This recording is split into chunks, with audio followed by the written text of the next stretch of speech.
Can't we just... Don't get the just because so far you've come up with nothing. What's the last one? Give us the teaser clue again. It was, I want to come here in hindsight. I wouldn't have come here in hindsight. Yeah. Right, give me some education. This will be the thing that teaches me something. I can feel it in my bones. Come on. There's a kid in Kenya. He was messing about with some beans. Magic. We guessed that as well. You did, yeah. He's fed up because we've guessed his puns, I think. He put one of them in his ear. Yeah. The mum or the dad said, what have you done that for, or whatever. Yeah. So I'll have to take you to the doctors now. So they took the kid to the doctors, and the doctor said, he said, I can get that out, I can sort that out for you. So he took it out, and the doctor said, right, that's £3.50. And the dad said, I've only got £2.70 on me. And the doctor said, right, well, and he put the bean back in his kid's ear.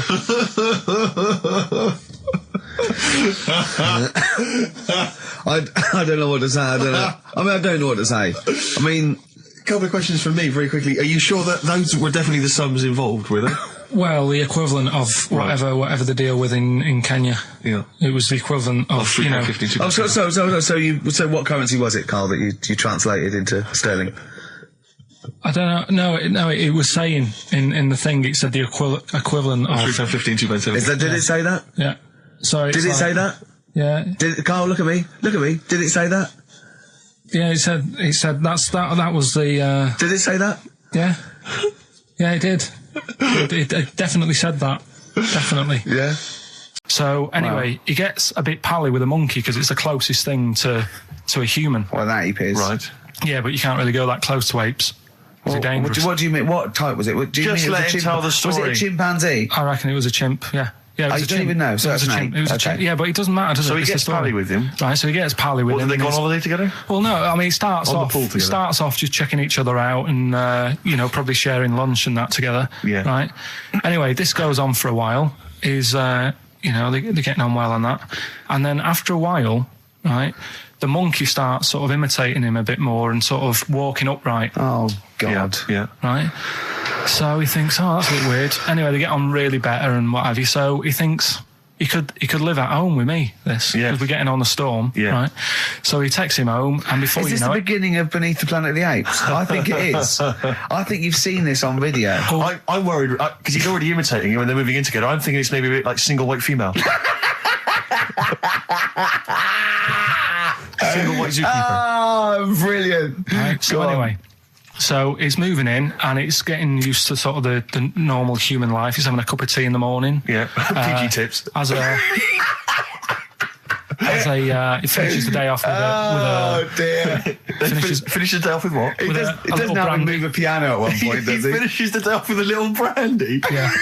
He pours himself one. Is he wearing a smoking jacket? Yeah, I'll tell you what, Karl, you're a maniac, mate. No, this is why it attracted me. It's amazing, right? So he's having his brandy and that, loving his life. Next thing you know, he sort of, I don't know if he loses it or he gets shaved, but the top half of his body is hairless. Right? Apart from his head. Right, so he's got a nice... So it's the opposite of the kid. Well, yeah, this is what I'm saying. that would happen. Right. Well, hang on, but so you don't know if he's shaved or if it's How did it say? Then the hairless... What? I'll bring it in for you, the story, and then you can see if I've gone wrong. Keep going. So anyway, so this is going on, and he's having a great life. Then the zookeeper starts getting a bit annoyed because he's having a better life than the zookeeper. The zookeeper's in the zoo. This is such rubbish. So the zookeeper's still got to do a day's work. The monkey's at home, he's partying. Well, he's it gets to a point when he says there's no point you coming in to the zoo, because the whole reason of you being there was because you're being kept there. Right. And he didn't want to bring the memories back, so he said, you stay at home.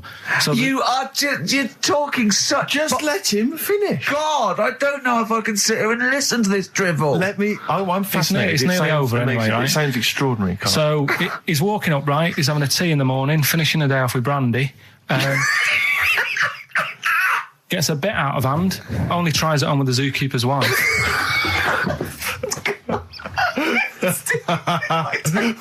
Make him go away, Steve. How does he do that? Well, because he's around humans a lot, he becomes a bit of a charmer. And But what is it that he could do to seduce her? Pick fleas out of her? He didn't say. He was built. Yeah, he was well done. So what about that? What do you mean, what about it, Karl? It's obviously not true. I don't understand how... I love the fact he becomes a charmer. He's got better taste in brandy. Exactly. And what was it that he was doing that seduced her? I don't know. Maybe because he was at home more than the zookeeper was. But what would he be doing, Karl? I love the fact that... He's not going to be talking with her. They're not going to be playing Trivia Pursuit. Maybe she liked the silent type. He didn't go into that. He just said that's when the trouble started. Play a record. Right. I'm saying you don't mind the insults freak boy or goggle eye or... Swore off a duck's back, mate. Do you know what I mean? Or a new phrase that's been coined because of Steve's face, water off a frog's back. Who's saying that? Just a lot of friends and that. But I mean... my friends? Yeah, a lot of the people... Can you name names or...? I can't really... You made promises, you can't. I can't really... really... anyone up? I think it's the cagoule. Looks good. It does look good. It's waterproof, Rick, and it's also stylish. I wear nothing underneath. So it's tight to the skin. It gets sticky in damp weather. Is that why you sort of rustle? Sexy. But what's all the... Is there abuse? What's this? No, they just say... Because I'm pretty trendy guy, but I, as you say, I cut my own trend. You know, I make my own style. So just go back to insults briefly. Go on. You know, saying... No. See, that's... Goofy, that's not fair. No, because that's what he said. It's in my head. What do you mean he said? When did he say that? No, I mean... When did you call me goofy? No, he didn't. He said about what's in the head. Hey, no, when it's... come on. Come off it. Don't What? Who's start calling me goofy? No. I'm not even goofy. Goggle-eyed's fair enough. Yeah, but you can sort your look out. I can't. What do you mean I can... How could I sort my look out? I'm not even goofy. That's not fair. You've got the proper features. What? Just needs sorting out a bit. I can't help it if my hair's not good. I noticed the other day when Karl was sitting on your knee having his picture taken. It's a long story, right? He's got a completely spherical head. It's slightly too small. I'm not being funny because, I mean, you know, I'm not perfect. But he's got a completely spherical little head. He looks a little bit like a baby hamburger. You know hamburger off McDonald's? Sure. He looks like a little baby hamburger. And it's sort of quite put upon. Suzanne thinks I look like that thing in that Dulux advert. Do you know when the woman pulls the head off that? That little plasticine morph type and then they make a new ad for it. And it's like a little head. Really? And that's your girlfriend saying it. I know. Anyway, listen, let's get back to business here. What do you make of the first genetically modified baby? Oh. Are you worried about this? Do you know what did they do? What? Let me see what it says here. Isn't it just choosing the, you know, eye colour? Well, this is the concern, isn't it? That in the future you'll be able to decide whether it's a boy or a girl, how intelligent it is, what it looks like, is it handsome, is it ugly? Obviously, no one will choose an ugly baby, and so on and so on and so on. And so it means that, you know, where will it lead? Where will it end, Karl? Are you concerned? I've thought about this a lot. What will us three look like in the future if they're being, you know, genetically modified beautiful people? What will we be like? How will we be considered in society? True, yeah. But we've talked about this before, haven't we? About the cloning thing. Yeah, that's a bit weird. Yeah. But I don't think it matters because at the end of the day, right, you might look like some other kid, but it's the way you're brought up that will change your features and the way you are, you know, your personality. If you lie, you get a long nose, don't you? Well, no, but listen, right, because I remember when we, you know, I was growing up on this estate. This is going to be good. Go on. No, it's not. It's just an example of how this doesn't work. Go on. So we don't need to worry, sort of thing. Sure. Right? Okay. So I'm growing up on this estate, and there was this woman about 4 houses down, right, who's a bit rough. All right. Didn't fancy her. Oh God, no. Right, but she had a baby. Well, tell me about her first. I'm interested in this woman. Why was she? It was a very... Was it like a man in a dress? I mean, I didn't grow up in a posh house or anything. And I'm not saying that if you live in a bit of a rough house, you're a bad person. What does she look like? But anyone can Tattoos? Clean up. Look like Tony Green with a fag on. They didn't clean up much, right? Oh. Which, even if you've not got a lot of money, you can still try and make the place look nice. Yeah. Right? But she didn't, and a kid used to take a horse into the house. Sorry. Whoa, Neddy. What do you mean a kid used to take a horse into the house? Where did he get a horse? Must have nicked it from somewhere. Must have done. You've seen a horse with it? No. What, is that from outside the saloon round the corner? Yeah, was it just tied up with a bit of leather? Right. Oh, that's great. Big Jake, I'm looking for it. I'd been out. Oh. Sorry, let me get this. This was before the lynching stopped or after. Where did he get a horse from? What do you mean he must have nicked it? His mum said, where'd you get that from? I bought it. All right then, but keep it out of the kitchen. I don't want you going Catlin rustling. Where did he get a horse from, Carl? And how long did he have it for? Was he leading it or riding it? Mum, open the door, I can't stop. I can't stop it. Open the patio door as well. Looks like we got us a runaway. What do you mean? I don't know, but the thing is, they couldn't afford to buy one because they're not cheap. So I'm just guessing. Maybe that's wrong of me. But I think... He had a horse? Yeah, right. So that's why the family didn't have any money. They'd spend it on the horse. No, I don't think, that's what I'm saying. I don't think they would have bought it. So anyway... Yeah, it's wise to whisper, Carl, in case they're listening. Yeah. And they could be in the room next door. It's not buying it, it's keeping it as well. Oh. So I was like in the car with my dad coming into the avenue, and you used to have to drive down it to turn round. And, and, you know, sort of go back to our house. You had the traditional method of transport. Yeah. And the horse was in the lounge. Reading a paper. Just like walking around. Oh, God! What? And when I was doing... I tried to earn myself some money once by flogging little flowers in plastic cups. What? This is genius. It just keeps coming. What do you mean you're trying to flog little flowers? What do you mean? Wait. Let's play a record. Let's play a record and come back to this. This story's going to just unravel and unravel. It's going to go for hours. Let's play a track, deeper Carl. and deeper. It's like an onion, isn't it? We've created a whole world here where there's a man living with a horse. Just walking around the lounge. I come from the West Country. I've never heard anything like that. I just think of a big sort of like orange carpet and it's got a rediffusion telly and this horse going, I'm fed up in here. Exactly. This is really... I am not taking the rubbish out again. Yeah. Right, play a record. Let's have Velvet Underground. We've got that lined up. Oh, yeah, the classic from the first album. I'm Waiting for the Man. Let's come back to the horse in a second. Little flowers in pots. What do you mean? From that classic first album, Velvet Underground and Nico, which apparently peaked at a disappointing 171 in the US charts. Think of that. And that's obviously Lou Reed, the Velvet Underground, and Waiting for the Man. Yeah, great track. So we were talking, we were doing White Van Man, and we got onto... genetically modified babies, but and somehow... then Karl started telling a story about someone with a horse, and then he got onto... He was trying to make money selling flowers. Just do the flowers briefly. Well, hang on, I just want to recap slightly. So there was a family, and who had the horse in the family?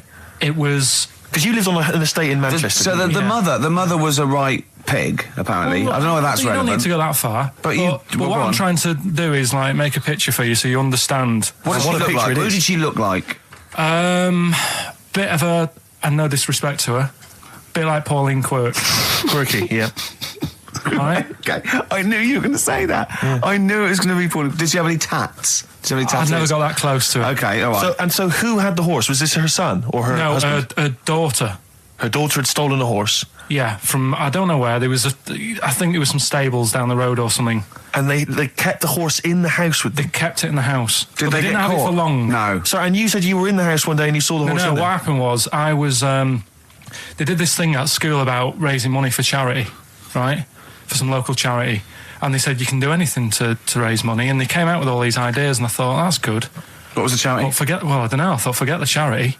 Yeah, that's just a good money making idea. So you're a charity. So, so I asked my mum for some. She used to have a lot of flowers around the house. Sure. I said, can I just take some snippings off them, and I'll go and buy some plastic cups, and got some soil out of the garden, planted the bits of plants in them. Yeah. Got a tray. Yeah. Had about 25 plants on it, selling them for 25 pence each. Excellent. Did you sell any? Yeah, so loads. Did you just cut? You didn't just cut them and stick them in the soil? Yeah, they want to survive. Oh. But I think people sort of thought, well, good on him for trying. But anyway, so I went round to theirs because I thought their house could do with a bit of colour and stuff. Yeah. Because it's a bit rough. So as I went... The horse went, thank God for that breakfast. They've been feeding me kitty cat. So I got up to the door and they opened the door and it was one of them houses where no carpet. Yeah, a horse in the living room. You know. We've all been there. And the horse was walking around the living room. Oh. I looked quite happy and everything because... I always say that about animals. Black Beauty was on. Yeah. Well, think about it, right? If you were a horse, where would you rather be? In a little wooden hut with a load of hay, or in like a house with a central heating, 3-piece suite, and a telly and that? Telly and that? No, but I was saying this the other day. And an Atari, right? I was walking through London. Commodore 64, rubbish. Exactly. Walking through London with Suzanne, right? Yeah. And you know, like homeless people always have dogs. And she said, oh, I hope she looks after it. I said, that dog is happier than most dogs. Right. Because people always walk past and give it a pat on the head. Yeah. It's with its owner all the time. Yeah. It's out in the open. It's not locked up in a house. Yeah. It doesn't eat, but other than that... No, it does eat, though. They're always all right. So that's what I was saying. I think this horse was doing all right for itself. Do you know? Well, not many horses have got their own house. Exactly. For a start, yeah. But anyway, that's by the by. Yeah. So anyway, this family, it was a bit. What we were talking about, it was about cloning. Genetically modified kids and all that stuff, yeah. Right. Now, what I'm saying is, you could say, right, Steve, you could have a baby, right? And Ricky could see it and say, God, I want one that looks like that. Yeah. Right? It could happen, Rick. So Come on, work with him. So you take it to the doctors, and I don't know what they do. They inject it with something or whatever. Yep, that's how it's done. Yeah. And get a little baby, and there it is. It looks the same. Now, the thing is, you separate. You both go off and do your own things. Yep. Right? Now, you look at Stephen, you look after your baby. Yeah. You treat it well, you give it good food and I'm a good dad. all the vitamins and stuff. Yeah. Ricky just gives it cheese. Right? So then it changes its looks. It goes a bit fat. It gets tired easily and that sort of thing. Now, when this family, Why am I just feeding a baby cheese? right? This family who had a horse in their house. Yeah. They had a little baby, and my man went round and said, "You're not going to believe this, but it's a beautiful looking baby," right? Yeah. And I was like, well, And the weird thing is, it was a good-looking kid, but as time went on, they didn't really look after it. And I'm not saying like abusing it, but it used to run around. It used to play out till like 10 at night. Yeah. It used to chase cars. Right. It was a bit. Did it have hooves? Yeah, no.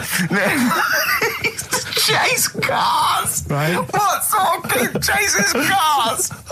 Oh God! No. Was it called Rover? Did it catch sticks? It's Liam. It was called, right? Right. Now, the weird thing is, it was a good-looking kid, but as time went on, and all that, like not eating properly, and its hair was all patchy. It's not Liam Gallagher, is it?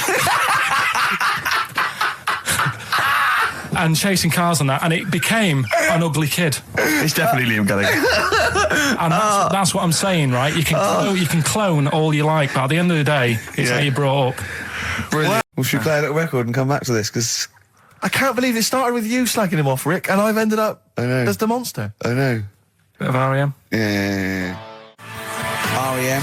and Animal. To sing that animals would be R.E.M. and their animals. What are you talking about? Well, no, I'm just thinking. I wonder if there's done a video for animals and the animal on a DVD, an animals DVD. Huh? What are you No, I'm talking just about? saying. It's R.E.M. there. It's just a good link. R.E.M. animals on a DVD would be. I've got an animals DVD out. My got an DVD, animals yeah, my DVD DVD, my live stand-up's out. Buy it. HMV and I don't Virgin. think you should. Well, no, I don't I'm think just you should saying. plug Animals. your- No, it's I don't funny. think you should 'cause plug your stand-up I'm on not the show. plugging it. It came up in the animals from REM. I don't think you should plug your DVD. Well, buy it now. It's a really good stand-up DVD. It's If out you're going to for- buy anything, I think I ought to balance this out really. If you're going to buy a DVD, you should probably buy the Office series too, because I get money for That's that. been on telly. Animals. See, Animals hasn't been on telly. The Office has been on telly. It's bored with it. But I don't get any money for No, the I know, Animals but that's DVD. what I mean. I get wasn't everything involved. from Animals, whereas I've got to share The Office, whereas with you and some of the other actors, whereas I get the lion's share. Lion's an animal. The lion's share of Animals. It's all mine, you see. So, the truth of it is that it's not. I mean, it's your stand-up, and it's not great. It's a bit no, but weak. nor's my A acting. lot of the observations Nor's my are quite acting or poor. writing. No. You're a but great actor. I'm rubbish in The Office. One trick pony. Well, I I just agree with touch that, my but- tie and I look at the camera, bored with that. Yeah. Animals, whole new side. Yeah, but 15, frankly, you've been 15 quid. You've been doing so much publicity on TV that if people have seen it all, they'll have probably seen all the best clips. No, yeah, And, but The there's only a Office, couple of decent It's gags. only really the dance, and you can get that on a JPEG. So Some other great stuff. Don't in buy there. The Office. There's some other great stuff in there. No. Phoenix Nights is better than The Office. So buy Phoenix Nights. Don't buy The Office. Okay. Well, right. Let's get on with it. That's yeah. that. Right. What else is You've happened? probably heard most of the stand-up observations on this show, so. Right. What have we got for us? Available in HMV. Go on. Oh, wow. I'm annoyed. Office. I was walking away from the show last week. I was walking towards Berry Street, like to look at the records and the record shops. And I was on my mobile phone, and I was chatting away to someone, and what can only be described as a prostitute Go on. stood on the street corner. Was she a woman that gives you sex for money? Yes. That is a prostitute. Yes, that's what I thought. Go on. And as I was walking by, she said, "Do you want to buy sex?" What a place. No, You sure it wasn't a market trader giving 6 plums or No, it was something? definitely 6 for a quid? No, it was definitely Go a on. prostitute. Yeah. And what annoyed me about it, what I wanted to pick her up on something, was the fact that I was on my mobile phone. It's like, can you imagine? Who would what, am I going to hang up? Sorry, Mum, can I call you back? You say you want me to meet more women. And you sent me that 30 quid exactly for my birthday. Yeah. Sorry, Mr. Johnson, I'm really excited about the job. Can I call you back? I'm just going to negotiate with Can I just ask Karl how he got on over Christmas? Because the last time I spoke to him, you hadn't bought a present for your girlfriend. I had to say I was on tenterhooks all Christmas. Well, you changed it. After that show, I felt bad, even though I shouldn't have done, because... you hadn't bought your girlfriend a Christmas present? Yeah, but I said to you, I booked a table at a hotel in Covent Garden, had Christmas dinner there, which was nice, right? It's good food and everything. Didn't feel like enough to me. Well, then I went out and treated some stuff, and then... No. A couple of days before Christmas, he went... I took Suzanne to that hotel we're going to go to for Christmas dinner. We had tea and cakes. And I went, oh, you treated her? He went, no, she paid for it, but I was just showing her what it was going to be like. That was her extra treat. She paid for it. I love that. Brilliant. Yeah. Well, it was it was like 150 quid for a meal for two, which is pretty dear. So I'm not going to buy her cakes as well. I love that! All right, love, have anything you want. You pay for your own pudding. I'm not mental. Yeah. So you treated her to some other stuff? Yeah, some bits and bobs. What, so she chose them and you paid for them? What, the presents? Yeah. No, you chose them and she paid for them, but, it's the thought that counts. I got them on the way home that Saturday. Well done. And what did you buy? Well, just some bits. It might be personal, Steve. Well, I don't care. Just some bits. Yeah, but bits and pieces. Leave out the personal bits. What bits? Just little things. And then yesterday, right? A monkey wrench and a new washer for the shower. Yeah. Some recordable CDs that you need for your job. Oh, dear. Now, when you gave those presents to her, did her face light up? Right. I don't want to tell you what they were, right? But she wasn't that impressed. You're going to tell us what they are now, tell us what they are. You even know what they are. She told you on Christmas Day. Hold on, wait a minute. But it doesn't matter what they are. It does matter what they are. It doesn't. It does, Karl. It's you, mate. Of course it doesn't matter. Oh, God! Have you just remembered? Yeah! Right, but there's no need. I've got to tell him, Karl. I really want your permission, because I don't want to be I know it's not, but we know it's not that embarrassing. It's really quite sweet. Yeah, but in a way, right, the way I look at it is, right, Christmas, even when I was a little kid, right, is not... Please let me tell him, Karl. Well, let me just tell you first, though. Let me tell you why I didn't go all out on the old present front. All right. Justify yourself. Right? First of all, I've covered it up since then anyway, right, with that present, because I bought her some shoes yesterday, and she did say, I'll give you the money for them, but when I get home, I said, it's all right. I said, you can have them, right? So not only did I buy her some food on Christmas Day, I got her shoes. She's probably had a... And they feel like a horse. Yeah. It's not like, there you go, there's your shoes, there's your food, right, bed down, see you later. Yeah, but what I'm saying is she's done... fed and clothed her. Did you comb her hair? She's done well this year, right? So... The thing is, done well this year. It's like you're a single parent living on a council estate with a smack problem, and you still managed to buy them some Lego. When I was a kid, right, it wasn't about what you got. I remember one year when I was about 8. Right, this is going to make me cry, isn't it? This? No, it's not. I'm just saying the way it is. Right, I woke up at about 4 in the morning. I was like, oh, what forgot? And I couldn't sleep. I was that on edge. It's the excitement of Christmas, isn't it? It's like, oh, what's wrapped up? I need to know. Sure. Yeah. And it's the fact that people are saying, no, you won't know until tomorrow. Yes. Sure. That annoys you and winds you up. Okay. So I got up at 4 in the morning, opened my presents, and then went, right, I know now, went back to bed, had a great sleep. Yes. Right? So it's nothing to do with the excitement of what you get. It's the excitement of not knowing what you've got. And then what happened when you got up to go down with the presents? What you're saying to me is that you could wrap up a brick because the thrill of Christmas is in hoping and being excited about what it is, not the actual gift itself. Yeah. Is that what you did? Did she get a brick? No, let me tell you now what he got. He got her a present, right? And she said, she came. I said, yeah, he got me. It was an industrial-sized packet of condoms. It was a joke gift. No, it wasn't a joke gift. It wasn't even a joke. I went home that Saturday after here, past Boots, thought, might have something in here. They were on, like, some value. Right, you passed them. Were they used? Right, but anyway. The makeup, you passed all the other... Past the makeup, stuff. past the lovely vanity cases. Yeah. The foot spas. Exactly. Yeah. Oh, hold on. How much are these, love, for 100? Yeah. $4.99. Yeah. Do I get them reduced if I buy in bulk? So how many did you buy? What was it? I don't know, probably about 100. Right, okay. And is she allowed to use those with anyone? Did you wrap them? Can she just go out and have a wild Well, time you with don't need them? to wrap. They're already wrapped, aren't they? Oh. And then what did she say when she opened them? No, wait. Carl, what did she say? Right, play a record and we'll come back to this. Oh, you're worse than my father. That's genius. Made famous, of course, by Jimi Hendrix. Yeah. That's All Along the Watchtower, as originally done by Mr. Bob Dylan. On XFM 104.9. So, Carl, just take us through the moment where you gave this gift. Firstly, So you went into Boots, right? You thought, all right, 100 condoms, brilliant. Okay, did you wrap it I up? don't know if it was 100, probably 80. Right, okay, yeah. Right. You don't want to go mad, do you? Wrap them up. I'm just resting easy knowing that he's not trying to breed. Right? No. Yeah. So I got her them. I got her Grease on DVD because she's Okay. always watching that. Yeah. Right? Yeah. So just think of when her mum said, what did Carl get you? Some condoms and grease. I was going to say, I'm glad he said on DVD. And she was surprised anyway, right? Because Yeah, I bet she was. no, when she got she was thinking like jewellery. no, So right? that showed her. That surprised you, hasn't it? All right. So hang on, wait a You minute. thought it was a holiday, didn't you? Yeah, look at your face. You don't know me at all. So hang on. So did you give these on Christmas Day? Right, what happened is she got in from work that Saturday, right? And I said, look under the tree. Knackered. Oh, at least it's Christmas. Yeah. At least I'm going to get a little bit. Yeah, go on. I said, look, you got some stuff under the tree, right? So Did you give her a sugar lump? Right, she was really chuffed with that. But she said she was a bit puzzled because I didn't know we had any wrapping paper, right? So I ended up using wallpaper.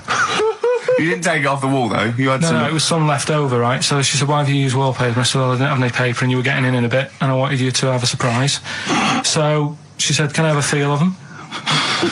I said, no. Presents. You thought, right, I've got the right thing. Yeah. Right. And then Christmas Day, I said, no, don't get carried away. It's nothing really good. You know, we said we weren't going to buy each other much.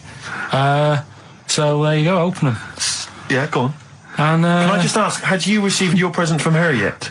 yeah. So what had you received? What did he have? Had some shoes, Nice. right? Getaway game for PlayStation. Nice. Which is all right. I'm just totting up Just the talk value the value of of this. those, Go on, yeah. And just also think about how much fun and pleasure you get from them. Yeah. Although, of course, condoms, I can see the Well, see the appeal. Well, okay. So yeah, I think but I can. also add to that bit 150 quid for a meal. If you're going to start Mindless. totting up, 150 quid for a meal. I bought some shoes, 72 quid. Yeah, that was after the event, though. Doesn't matter. All right, so you received these, dare I say it, thoughtful and nice gifts. You handed over the box of condoms. They were wrapped up. She Well, unwrapped them. yeah. Go on, take us through it. Walk us through it. Well, it's not something you play with on Christmas morning. Oh God. Oh. But, Right. But when she opened What did them, she say? What did she say? well, I wrapped them twice as well, so she thought it was something really good. Extra It's like, protection. Right. Oh. And So she thought it was something really good. and then So the disappointment would be doubled. Yeah, go on, yeah. then she just opened it and went, oh yeah, so what's on the telly? And that Cool, was that. ungrateful. That was What an ungrateful woman that is. that. Well, she got stuff. Fancy not wanting I told her. a box of economy condoms from Boots. I said to her about the thing about, it's all about the surprise and that, innit? Yeah. You explained that to her? Yeah. What, after she'd unwrapped it? Yeah. Thoughtful. And she was all right about it. Yeah. She understood. Rick, I suggested to him that he buy his girlfriend a gift. I'm worried I've done more damage to the relationship by suggesting that than if he had just forgotten. Next time you've got to go shopping for her yourself, Steve. I think I might do. You've better go shopping for her yourself. I'm glad it's all over though. It's mental. Yeah. It annoys me. The whole thing annoys me, and she knows that as well. Yeah. She should know. What, she still insists on having Christmas once a year. Well, Wow. I'm no, but well, anyway, what did you get? I can't think what you bring to the relationship, Carl. I don't know what it is she's getting from you in this relationship. It's like she's doing all the work. 80 times. Oh God, Carl! I love it. You're brilliant. I know what she's getting. He's the. What? No, he's not thoughtful. No, but he's thoughtful. He's the best he can do with the brain he's got. Do you know what I mean? Right. He's doing his best. He's absolutely doing his best. There's no. He's working at the limits of his powers. Do you know what I mean? Though he's done as well as he can with what he was given. Sure. Yeah, and that's admirable. Yeah. It's like, I think he's done better than you'd expect. I bet his teachers didn't even think he'd get this far. Do you know what I mean? What, find a girl? No, well, yeah, a job, a girl. Yeah. Do you know what I mean? Clothe himself. He's done really well. What do you think, Karl? You think you've done well? I think I've done all right compared to some of my mates. What are they doing now? Probably not that much. Do you know what I mean? Mrs. Matthews said I wouldn't be an high flyer. I think I'm doing all right. Yeah. Do you know what I mean? I have a holiday every year. Got somewhere to live and that. Yeah. Got a new flat, haven't you? Yeah, so where are they then, the condoms? Did she show them to her family and friends? No. Take them into work? Look what I'm Carl's got. surprised she told Ricky, actually. I was a bit disappointed in that. Yeah. Because I didn't go shouting around. Well, she was so what I got. excited, Carl, clearly. She was just so pleased and proud. All right, play a record. We'll come back to it. No, that's it now. Streets, don't mug yourself. XFM 104.9. Ricky Gervais, Steve Merchant, Karl Pilkington, a regular Santa Claus. I'll leave it. Oh dear. Right, listen, right. Yeah, New Year and all that. He's great, isn't he? Rockbusters is on the way. We're getting some good stuff coming in. I have to say, I'm amazed. Every answer I've had so far has been correct. I listened to the clues. I've got no idea. And I know you, Karl. I've spent time with you. Have I you know how seen you the work. XFM listeners? Well, of course they're the same as Karl. Sure. Of course they've got the same mindset. Yeah. Oh. Right. Discussion. Let's play a track. Let's come back to it. An email from Suzanne talking about your tea that night. Was Suzanne out on Wednesday night? Was the an England game or something? Yeah. So you were alone. You were home alone, were you, Wednesday night? Yeah. Did you enjoy your meal? Was it a quiche? Go on. Right. From Suzanne to Karl. Take the quiche and put it on the baking tray. Cook for 30 minutes on 190. Take lettuce and put on plate. Take 3 tomatoes, wash and chop into quarters. Place on lettuce. Take an avocado, chop in half. Remove the stone. Peel skin and slice. Place on salad. Put salt and pepper on and a dribble of olive and balsamic vinegar dressing. Right? In brackets, small bottle behind the cafetiere. Right, in case he's reaching for bleach. Yeah. That's it. Should have put everything else away. Right? Then sprinkle a smidge of parmesan on top. Remove quiche from oven, cut into quarters and put on plate. Eat. Oh, wow. Does she have to do that every single time she's out? No, it's just that I'm not that good at cooking, right? And to be honest, that was a lot of hard work. I didn't bother warming it up. And I did without the avocado. Why? Too much messing about. He didn't even do that with instructions. It was too much. But yeah, I'm not that good at cooking. And Did you That's not cooking though, is it, Karl? That's heating up a slicing. quiche. That's cooking it is making the quiche. Yeah, but I'm just. Could you have figured that out if she hadn't left that note for you? Why did she have to tell you what the olive oil and balsamic vinegar was? Because I've put sort of cooking oil on my food once, and I said, oh, it's a bit. It's ever since, right? Years ago. I'm gonna die. Years ago, leaving Mr. Magoo at home. It was ever since I put sausages in the toaster that. What do you mean? I nearly set the flat on fire. Because do you know, like when you're grilling food in a pan and all that? Yeah. Sort of sausages spit and it goes everywhere, doesn't it? And it makes everywhere greasy. In the toaster. So I thought, well, just want to warm them up. Yeah. Bung them in the toaster. Yeah. What happened? And she sort of caught. Well, they got stuck and they sort of caught on fire. I imagine. She came in just as I was sort of plunging it, and Marty came in from work. She said, "What are you doing? I said, "I'm in sausages." Well, the oven isn't on. I know they're in here. What? You turn it off? Panicking and that. But I've never been into it. I've never been into cooking and that. At school and stuff, I didn't bother doing it. Oh, every time Suzanne comes home, she must think, please be the house still there. Yeah. Please not let me hear a fire engine as I come round this corner. Oh, God, she comes and goes, oh, God, thank God. I bet she's always happy to see you when she gets home and you haven't burned the place down or introduced some howler monkeys or something. Unbelievable. What I find extraordinary is there are people who are in sort of care in the community who don't need instructions on how to prepare food. Oh, they do. They can do it. Yeah, you show them once. Yeah, they do. Whatever you do, don't put sausages in the toaster, Johnny. Do you know what I mean? Yeah, and they've learnt it. They don't put sausages in the toaster. Yeah. Well, they put their fingers in.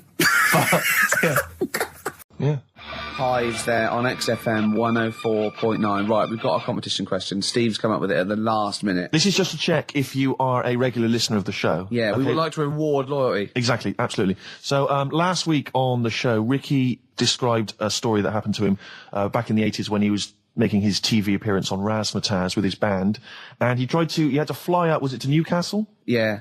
And he tried to get on a plane, and a pop act of the 80s tried to help Ricky sneak aboard an aeroplane. But failed. But they failed to do it. At the height of their powers. And they were at the height of their powers. What was the name of that outfit? Should we put them on the line?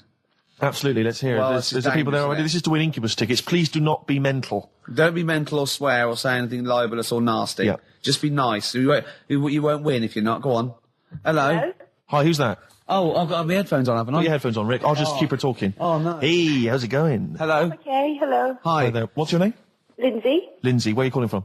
Clapham Junction. And do you know the answer? I do. Okay. Is it Bucks Fizz? It was indeed Bucks Fizz. It was the Fizz. It was indeed the Fizz. Well do done. you like Incubus? Yeah. Right. Right. Oh, yeah, you see, if I was interrogating you, I'd go, you hesitated.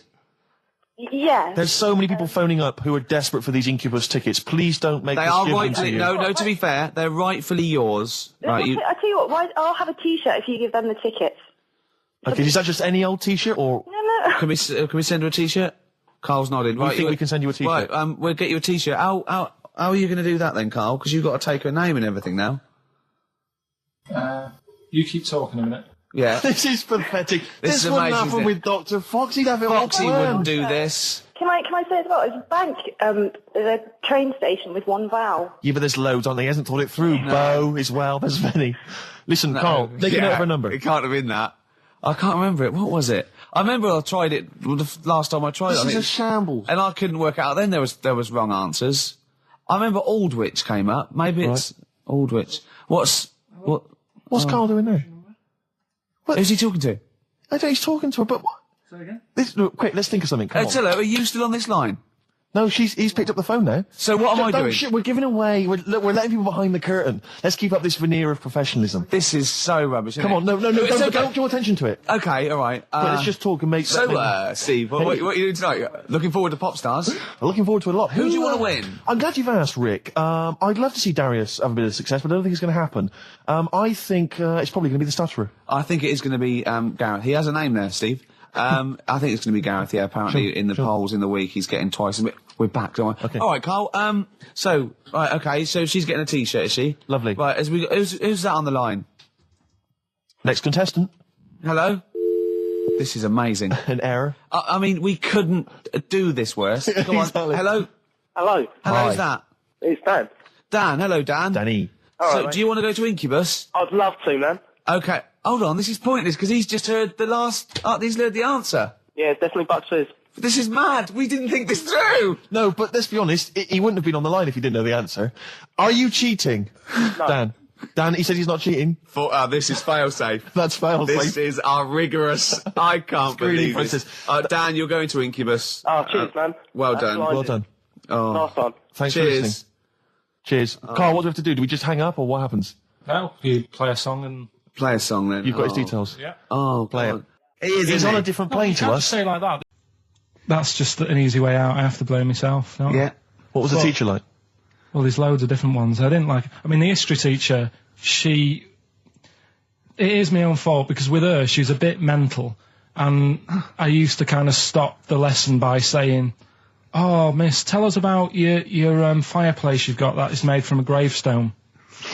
because that's what That she would had. stop any teacher in their No, tracks. and she loved telling you about it. So Yeah. it was like, oh, I learned brilliant. that from a So teacher. that's why I didn't know about divorce, head loss, and all that. Yeah. Dandruff legs. Horse, head loss, dandruff legs. But remember now, divorced, beheaded, died, divorced, beheaded, survived. That's all you got to remember. And what's that? Ian, you've hung out with some of the big rock names, haven't you? Yeah. No, I'm not going anywhere with this. I'm intrigued. Tell me some of the people you've hung out with. You've hung out with Maiden, have you? I've hung out You with love Maiden. don't you? I've been flying with Bruce Dickinson. Yeah. And have you? I mean, It only took us 3 attempts to land at Gatwick a few weeks ago. but I don't know much Really? about you, Ian. Are you someone who lives the rock and roll excess lifestyle? Are you kind of drink and drugs? Is that your thing? I like to be kind of, on the edge, having a look at what's going on inside. Right. I don't quite know what that means. Well, It's the way they talk, Steve. Well, I mean, because some of those rockers, they're hard living boys. Can you keep up with them? Do you up till 4 a.m? Oh, 4 in the morning. Yeah. 4 in which morning? Hey, Daddy-o, man. We're going out about 4 in the morning. Karl reckons the gays go out late. Yeah. His favourite song is The Killing of Georgie, right? And he went, yeah, but would it have happened if he'd have been, going out a bit earlier? Yeah. Well, no, fair point. Yeah. Is that song time specific then? No, but he reckons he probably got, because he was out late. Oh, right, okay. He said there's one that works here, sometimes he doesn't go out till midnight. But I imagine you a little bit like that little boy in the film Almost Famous. When you're on tour with the rock legends, do you know what I mean? You're like, the little kid there. Maybe the doors are being closed in your face, are they? As they go berserk. Yeah, groupies? when I started, but now, I insist I They see you as one of theirs. Yeah, access all area Islam, and that, I can enter venues now with a big bottle of Jack Daniels. I don't get stopped. Yeah. And Really? But seriously, have you, without naming names, obviously, what excess have you seen? Have you witnessed anything? Or have people calmed down now? Are these rockers clean living now? Depends who you're talking about. Sure. Yeah. Is there anything going on like the days of Ozzy and Motley Crue? I haven't seen. I haven't seen any red snappers like with Jimmy Page. Do you know that story? No. I can't talk about it. Then the fish? forget about that. Yeah. Oh, is it disgusting? Yeah, well, yeah. But is it no, worse than talking about B-days and Ricky's farts? Kind of. Right, okay. Yeah. Yeah. Yeah. I know. You wouldn't want the instruction manual as to what happened with the red snapper like Right. you do with the B-days. Sure. God.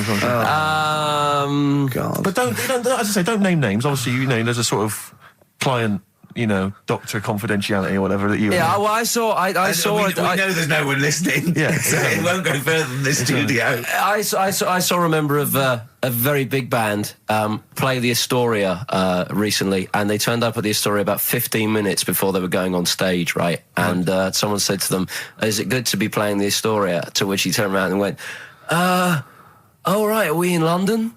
I've never been a religious type. If people want to do it, I let them do it and what have you. Good of you. But out of all of them, I want one that's not going to take over your life. I don't want one where you've got to get up 3 times a day and you've got to go and pray and that you've got to get up early. Forget that.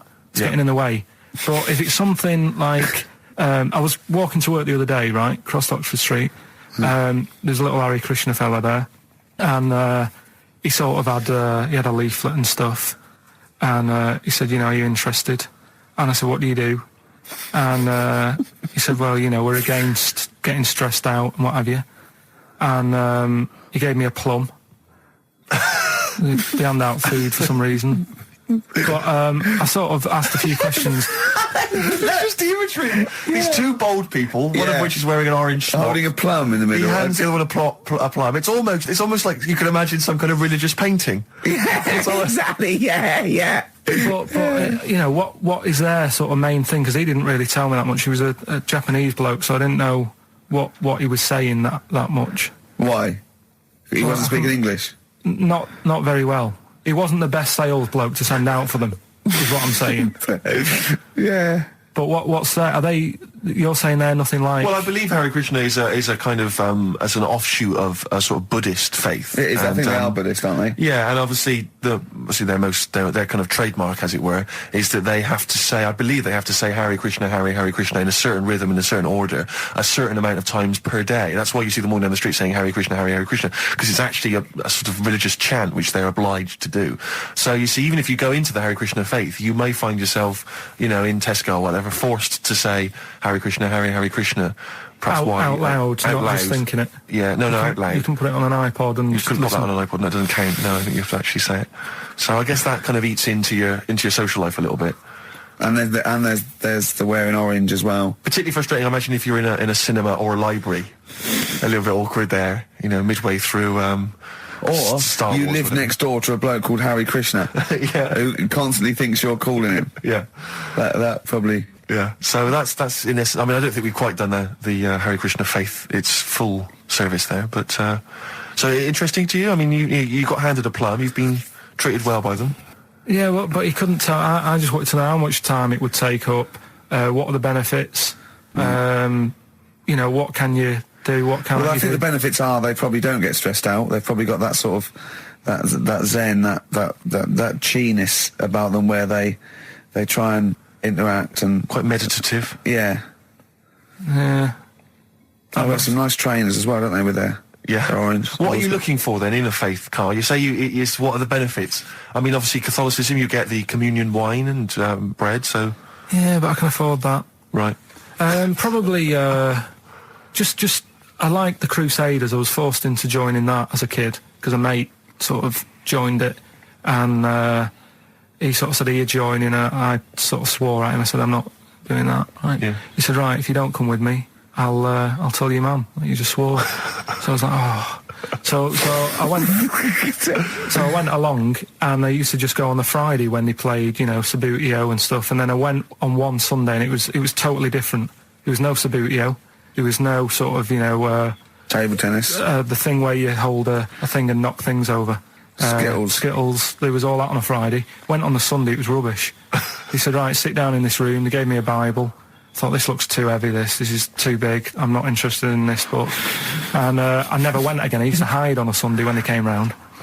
And that's been the only sort of... Why did it suddenly turn out to have to hide on a Sunday when they're coming round? Because they wouldn't leave. They wouldn't leave. Who was the it? Were they house. adults? It was well, he seemed like an adult to me at the time, but he was probably about 27. Well, that is an adult. Yeah, but do you know what I mean? He seemed a lot older when I was a kid. Yeah. And he came knocking and that, and he used to say to me, "Mum, I'll just tell him I'm ill or something."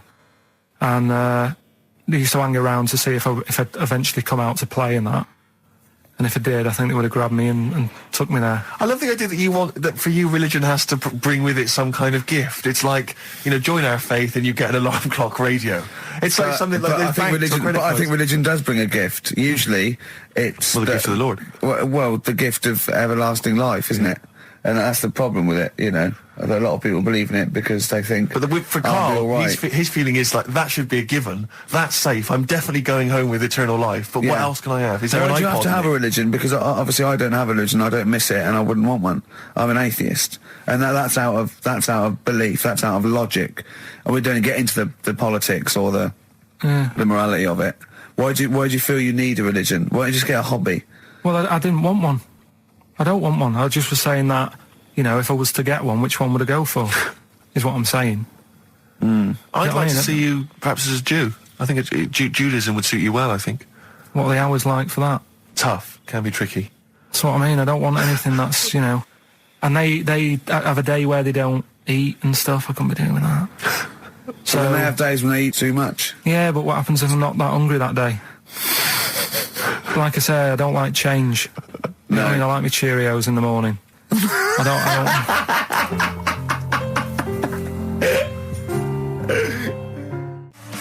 Oh, chimpanzee that monkey news. There's been quite a lot of stuff going on. There was a few bits in that Guinness Book of Records book that cost me 20 quid. Yeah, well, that's not news, is it? They printed that probably last September. No, so there's one in there. New music. New monkey news from last September. You're a lord. Come on. Waster. Please, Ricky. Monkey news. Right, there was this monkey in a zoo in Brazil. Right.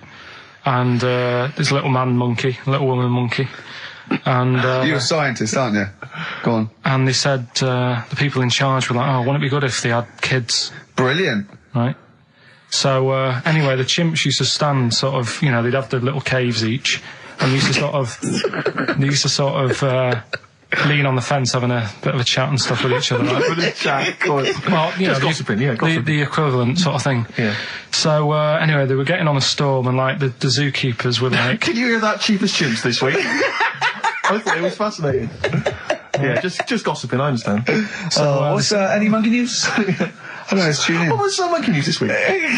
Come on. It was from last September. So there was, stood there having a chat, and the zookeepers were like, I wonder if they're ever going to, have kids and that. Yeah. Anyway, it went on for ages, this just chatting, no sort of action. Blimey. So what the zookeepers did was, they said, I know, they'll have kids. Are we letting that go? They were just chatting. Are we just letting that go? We're letting it You know go. what I mean? Just doing whatever monkeys do. Okay. Right? So the zookeepers were like, yeah, I wonder when they're gonna, have some kids. Yeah. Anyway, what they decided to do, to egg them on, bought one of them a suit, one a wedding dress. Right. Keep going. No, I'm not having it. Shut up, Gervais.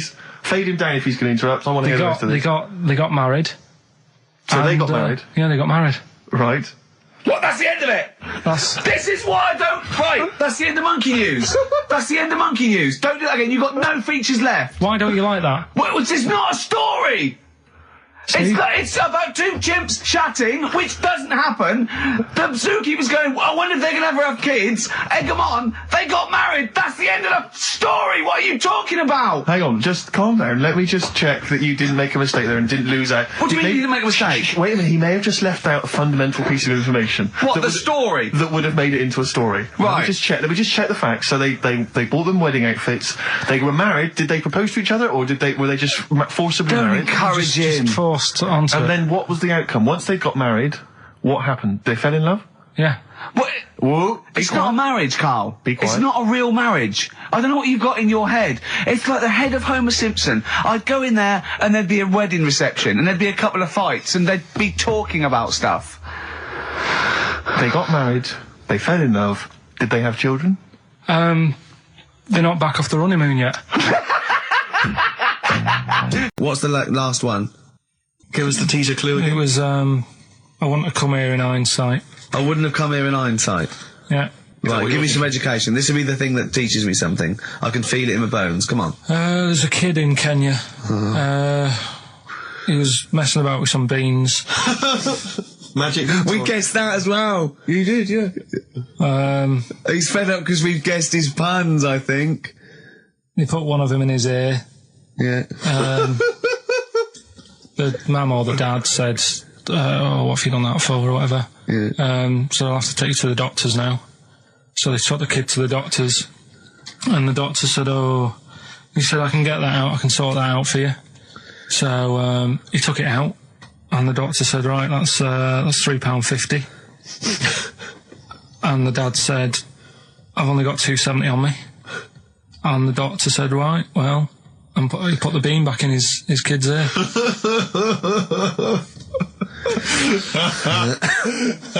I don't know what to say. I don't know what to say. I mean, A couple of questions from me, very quickly. Are you sure that those were definitely the sums involved, were they? Well, the equivalent of whatever the deal with in Kenya. Yeah. It was the equivalent of, £3.50. So what currency was it, Karl, that you translated into sterling? I don't know. It was saying in the thing. It said the equivalent of £3.15, £2.70. Did it say that? Yeah. So Did it say that? Yeah. Karl, look at me. Did it say that? Yeah. It said that was the. Did it say that? Yeah. Yeah, it did. It definitely said that. Definitely. Yeah. Could you talk about your grandparents? Well, my grandparents, of course, the thing about my grandparents, I have mentioned this before. Yeah. I think they've got about 3 teeth between them. It's unbelievable. My grandfather... They're all their own, though. He was in the RAF in the war, right? And for some reason, he had problems with his teeth, and they pulled them all out, and they replaced them with a false set of false teeth. But during the wartime, I don't know whether this was just like what it was like during the war or just the 40s, but he had a kind of wooden plate put in with like some kind of fake teeth attached. Oh, no. And he's never had that changed. So he's still got the wooden plate and about 3 teeth still hanging on it. Oh. It's just so he and my grandmother combined, they cannot eat anything that's kind of solid. So they will literally get up for Christmas dinner. They'll get up and they'll put the meat on like it's sort of 6 a.m, go back to bed for the day, get up and eat it about 9 o'clock at night. And the best compliment you can have if you've cooked dinner for my grandparents is, oh, this is lovely. You can suck it away.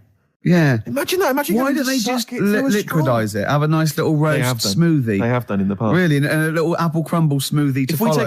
If we take them out to eat, like at a restaurant or something, we've got to phone ahead to make sure there's fish on the menu. Really? Because they can only have fish. But then the bones, you see, that's a problem for them. Well, you can take the bones out of fish, can't you, and sort of mash it up. Yeah, but the eyes are going Steve, as well. could I suggest the fish cake? It's already mashed. It's with the potato. It's in a crispy crumb, which doesn't hurt anyone, whether you got teeth or not. Rick, can I Go on. make a little... Yeah. I just want to make it... Because obviously not Yeah. everyone's as fortunate at Christmas, Rick, No, as us. we're What talking about the vegetarians? What are they eating? A nut cutlet. What the hell A is lovely little nut cutlet.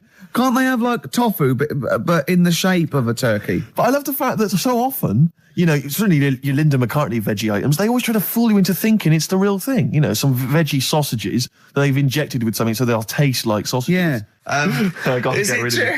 true? Talking about when his dad said that, and then you told me something that I find amazing. Oh, well, the thing is, yeah, it's Christmas. Obviously, I've got to go back to Bristol. I love seeing my family. Well, yeah, I do. But it means I'd see my grandparents, who are, you know, brilliant people. I mean, lovely people, but mental. I mean, utterly mental. And they've taken now to, there must be sort of 80 a piece. And it is quite an old age, but they're fairly good health, relatively speaking. And they just spend their time in bed. I mean, that's all they do, is that's their profession. They've retired to go to bed. And they spend all the time in bed. I tell you what they're like. They're like that old guy, they're like all that old family in Charlie and the Chocolate Factory. Oh, yeah. Remember, none of them had got up Yeah. for like 25 years. Yeah. And they, But like, you said that they go to bed and they go to sleep, but then when they wake up, what they do is put an extra pillow so they're slightly more upright, and that's Yeah. them in the day That's in their, bed. that's their, Right, that's so their that's daytime active. Yeah. thing. But they get up and cook and stuff, What do they? what they do is they've got about 6 teeth between them. I mean, my grandmother needs false teeth, but refuses to go and have the old ones extracted and the false teeth fitted. So she's working with about 3 or 4 teeth. Oh. My grandfather had false teeth given to him during the war. Wooden ones. Well, it was plastic teeth on a wooden pallet, right, that sits at the top of the mouth. He's still got the wooden pallet, but most of the teeth have come off. So there's about 4 teeth left, 4 false teeth. He's got a set of false teeth that make him look like he needs false teeth. I mean, that's pretty bizarre. So the problem is that they have to get up. They get up about 7 in the morning to put on, say, you know, some beef or lamb, whichever they're going to cook. They put it on at 6 in the morning, 7 in the morning, so that by the time they eat it at 6 at night, they can use the phrase, this is what a good meal is for my grandparents, if they can use the phrase, oh, that's lovely, you could suck it away. You could suck it away. Who wants that from a roast dinner? You may as well blend it up and serve it as a broth. I don't want that phrase coming from old people without teeth. No, indeed. Because it must away. remind you of your rent boy days. Exactly. It brings it all flooding back. Oh, you know. God. Flooding's the word. Exactly. Should we play a record before we get really discussing about your grandparents and Yeah, blowjobs? please, That please. was the worst thing We've we've said ever... the word blowjob far too many times today. And in the same sentence as I can't believe. Anyway. And it's Christmas. Yeah. Oh, dear. You know, I've said in the past to you, Rick, that my grandparents, so I love them dearly, but it's like for the last 30 years they've been waiting to die. I know, It's yeah. like they just sort of, it's like, you know, the novelty wore off of life. Life in the 50s. Yeah, they got kind of bored of it. Life, yeah, in the 40s, it was brilliant. All sat around the old Joanna's, the bottom Yeah. singing. They loved that. The 50s, you know, that was great as well, because that was the post-war years. It was, you know, it was a bit tight in the pocket, but it was all right. Everyone pulled together. And then the 60s came along, all the crazy music, the funny hair. Let's stay in bed. Exactly. They basically stayed in bed. And it was one Christmas when my grandmother said to my dad, what do you like for Christmas? What do you fancy for Christmas? And this must have been, well, I don't know, 20 years ago. She said, what do you fancy for Christmas, Ron? And he went, well, you know, I could do with a nice big kind of warm winter overcoat. She said, don't worry about that. She said, don't worry about that, because your father will be dead soon. It's what you can have his. Meaning my granddad. Well, to be honest with you, my father's still waiting. Which is good news. Good news for my grandfather. Less good news for my dad. Freezing. He's freezing. He's freezing. He finds out, how is he today? He's fine. You go, okay. Oh, I'm freezing. It's such a weird mindset, that. I think that, to me, is what sums up people from that older generation, the 40s and 50s. And it seems to me that you've got that kind of mindset. It's like you were born in the 30s. And whenever you talk of your childhood, it's like you had like a baked potato to take to school. And a hoop and a stick as a Christmas The other gift. thing is, I think that that sort of generation, it seems that the man is dependent on the woman. There's a total dependence. Oh, absolutely, If she dies, he's done. Yes. He's Yes. done for. just pine away. If he dies, she's got 30 years of pottering. Absolutely, yeah. Do you know what I mean? And going to like, the youth club and the church. I know what you mean, yeah. It's sort of like that. It's sad. Of course, it's sad for them, but it's sort of not the end of their life. No, sure. And it sort of is the other way around. I don't know why that is. Yeah. It's terrible. That's a little melancholy thought for. I know. I've really you brought it down. You've brought it down. This isn't a nice show at all. This is terrible. Well, We're going to have really people just killing themselves. Yeah. Talking of money, Steve. Look at this, right? It's in the paper. A wife has had her beauty insured for £100,000 in case she grows ugly and her husband walks out. Nicole Jones, 26, of Chipping Sodbury, Gloucestershire, says £200 a year, pays £200 a year for a policy. She arranged it as a present for her husband Richard. Her beauty will be judged by a panel of builders. So, have they been selected beforehand, do you think? Do the insurance company know who they are? I assume they're complete strangers. So suppose, like, in 30 years' time, he looks at her and goes, "Oh, you've lost your looks." She goes, "Well, have I?" Yeah. He goes, "Well, yeah." "Well, have I?" They're calling the panel. Somebody else going, yeah. "All right, get him out for that." Well, never mind that. It's yeah, she's lost it. Right, well, 100 grand. Well, 100 grand coming your way. They stand on some scaffolding. Yeah. She walks by. Yeah. And if they will whistle. That is amazing. Do you think they give her a quote first? Yeah, what if they say, "Actually, love, you've got nothing to lose. You're not oil painting anyway." Yeah, we can't come round and judge your beauty for at least a week. That is just open to abuse, isn't it? £100,000. Because I remember, in Japan, they're mad on golf, right? And if you get a hole in one, you throw a party. And it was costing them like thousands and thousands of pounds. So they were insuring themselves against getting a hole in one. And so miraculously, everyone was going, "I got a hole in one." "Did he?" "Yep." Yeah, yeah. Paying out insurance. I mean, they could be in that together, couldn't they? They're not. I'm sure they're not. They're probably more honest than you two that would take 20 quid out of a cash point. But, No, 30. 30. Yeah, 30. I like the wording, though. A wife. Yeah, a wife. The word wife. The word wife. I don't know why I just find it's just an odd word. Hello, this is my wife. Hello, the wife. Yeah, the wife. My wife. It just seems a word that you have to say if you're 60. I know. Have you met the wife? And even then, ironically, unless you don't know exactly, "Are you married?" "Yeah, my wife is from," what I mean? That makes sense, but it's the wife. People go, "Oh, better get back, I'm meeting the wife for dinner." Especially when you know them. I remember bumping into a friend of mine somewhere at a party, a couple that I knew, and I'd known both of them before they got married. In fact, I'd known her, I think, longer. And I said, "Where's so-and-so?" And he went, "Oh, the wife will be along in a minute." And it's just this notion that, but use her name. I know she is. I know her name. The wife. I used to call her by that. Why? It's like someone going, "I'm married. You know I'm married." It's like showing in the eyes of God, we are wed. Exactly. Yes, that makes me more of an adult than you. It's the ownership. Yeah, it's like going, I'm a real man. I've got a wife, and here she is. She's my wife. I find there's the words that I find hard to say. In a shop, I could never ask for wet ones. Do you know what I mean? If I have to go and ask for wet ones, I won't bother. Or toilet duck. Another one I have a problem with, I never say, Snickers. Why? Don't know. I think it's I grew up with Marathon. Yeah. See, this is so pathetic, I still get embarrassed buying toilet paper. Really? We know if you go into like your 24-hour shop just around the corner, not a supermarket, big shop, but if you just go in there and you're just maybe buying some milk, a chocolate bar, because it's like they know what you're up to. No, but they know you're going to use it to, when you're going to the lavatory at some point. It's too intimate. But you just go, "I know what you're thinking, I'll be using this after masturbation." Thus saving all embarrassment. It always starts with a sort of doorbell. Okay. So it goes, ding dong, I go, "Oh, no, hold on, Steve, hold on, Karl. Who's that at the door?" Yeah. "Hello." "Oh, hello. Oh, look, it's Camp David, the right queer gay." "Oh, hello, you look all gay today. Is that because it's nice weather?" "Oh, no, that's not what it means. Oh, have you got a girlfriend, Camp David, the right queer gay?" "No, but I've got a boyfriend." "Oh, bye." Right. So there you go. We'll be hearing more from Camp David, the right queer gay, and Holy Fuck the Funny Little Chinaman. What? All right, Karl?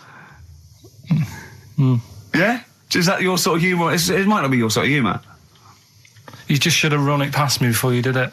Yeah. What one are you worried about in particular? The not Camp David. Well, No. say his name. No. Say his name. I'm not Which doing one? that. Well, I don't know The which other one you mean. The Chinese fella. Well, I forget who that was. What was his name? I can't remember. Well, if you can't remember, it can't be that good, so we'll leave it. We won't do it again. Let me ask you now, Carl, you will be a little bit unnerved about this. Have you seen the film Jurassic Park? Yeah. You know what happened there? Well, according to the sign here, it says scientists are planning to clone mammoths for a theme park. Look at his face. Look at that. He looks like a dog caught in the headlights of a car. He's terrified. I love Karl. He sprung to attention Karl. there. Is that the best news you could have? Man moths.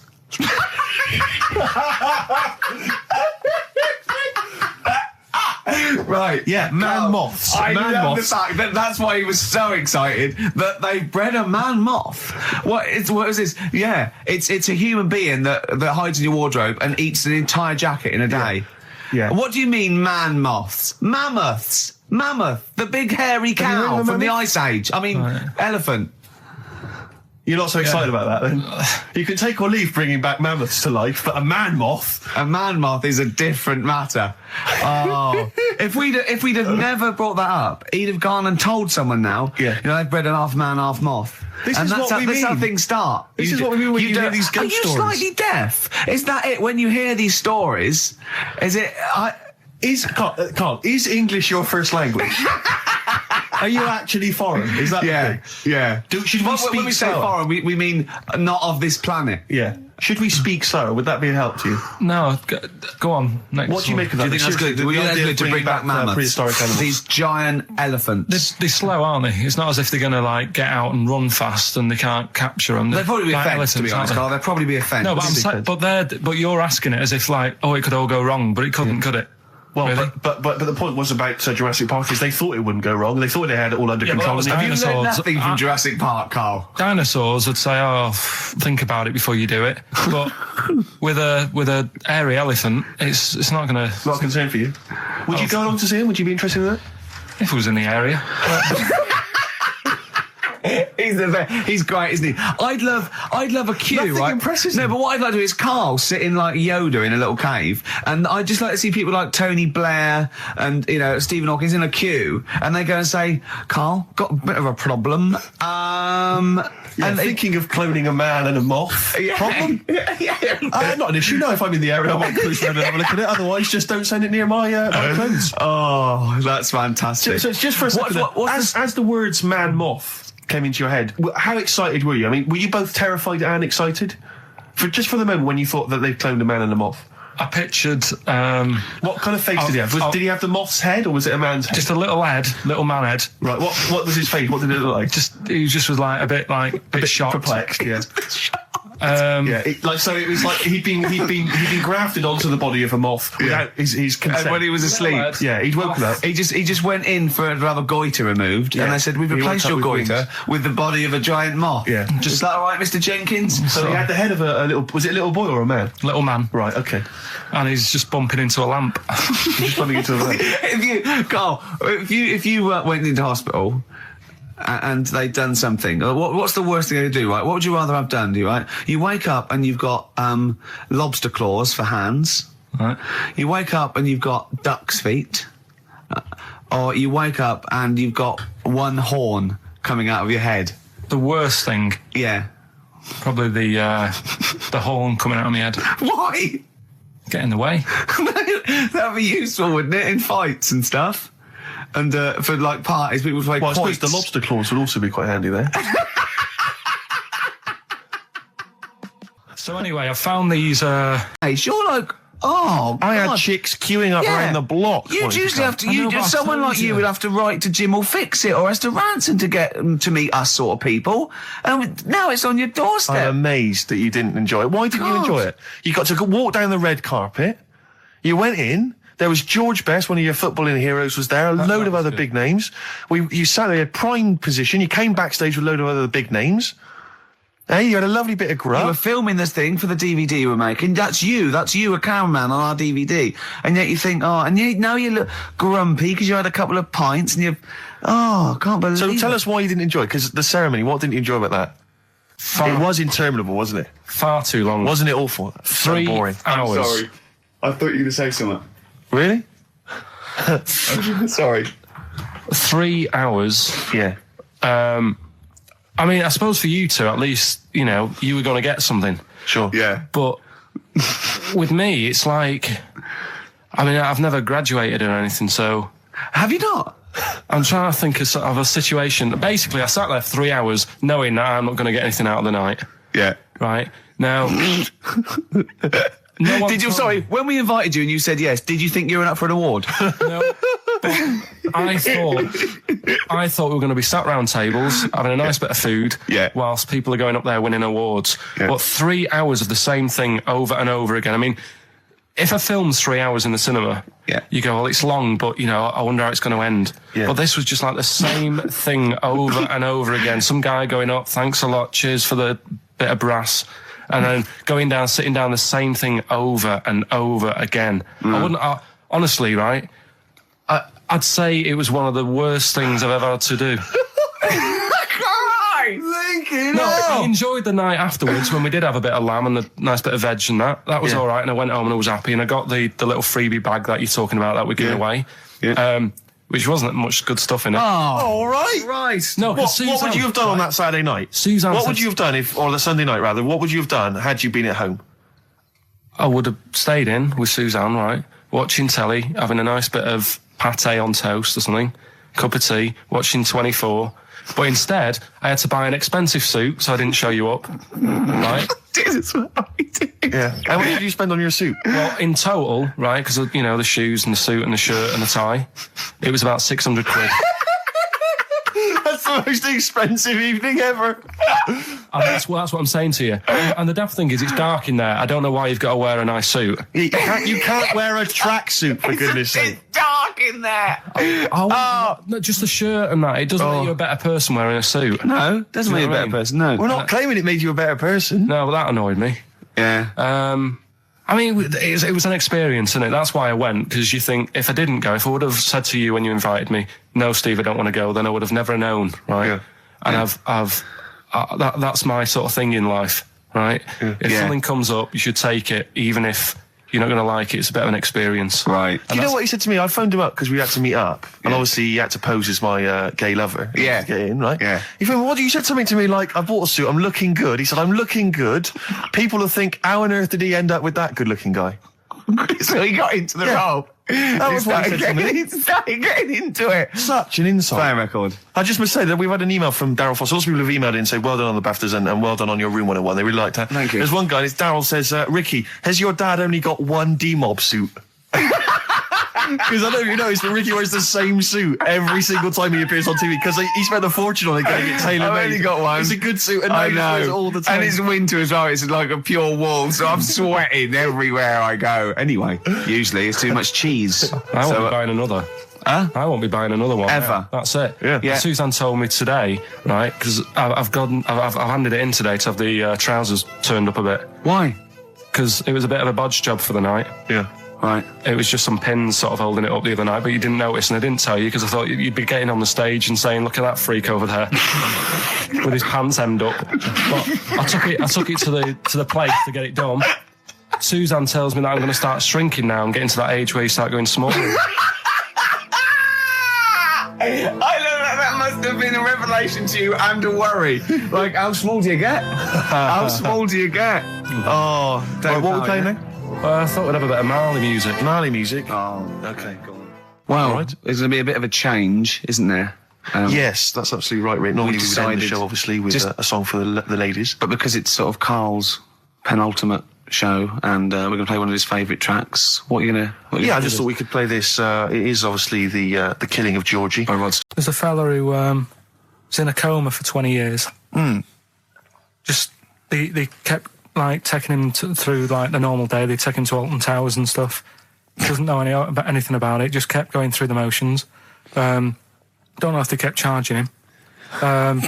Kept putting him through all that. He eventually came out of it. 20 years. and went, stop taking me to Alton Towers, it's shit. I just thought, and imagine how much stop post he had. making... Eh? How much post?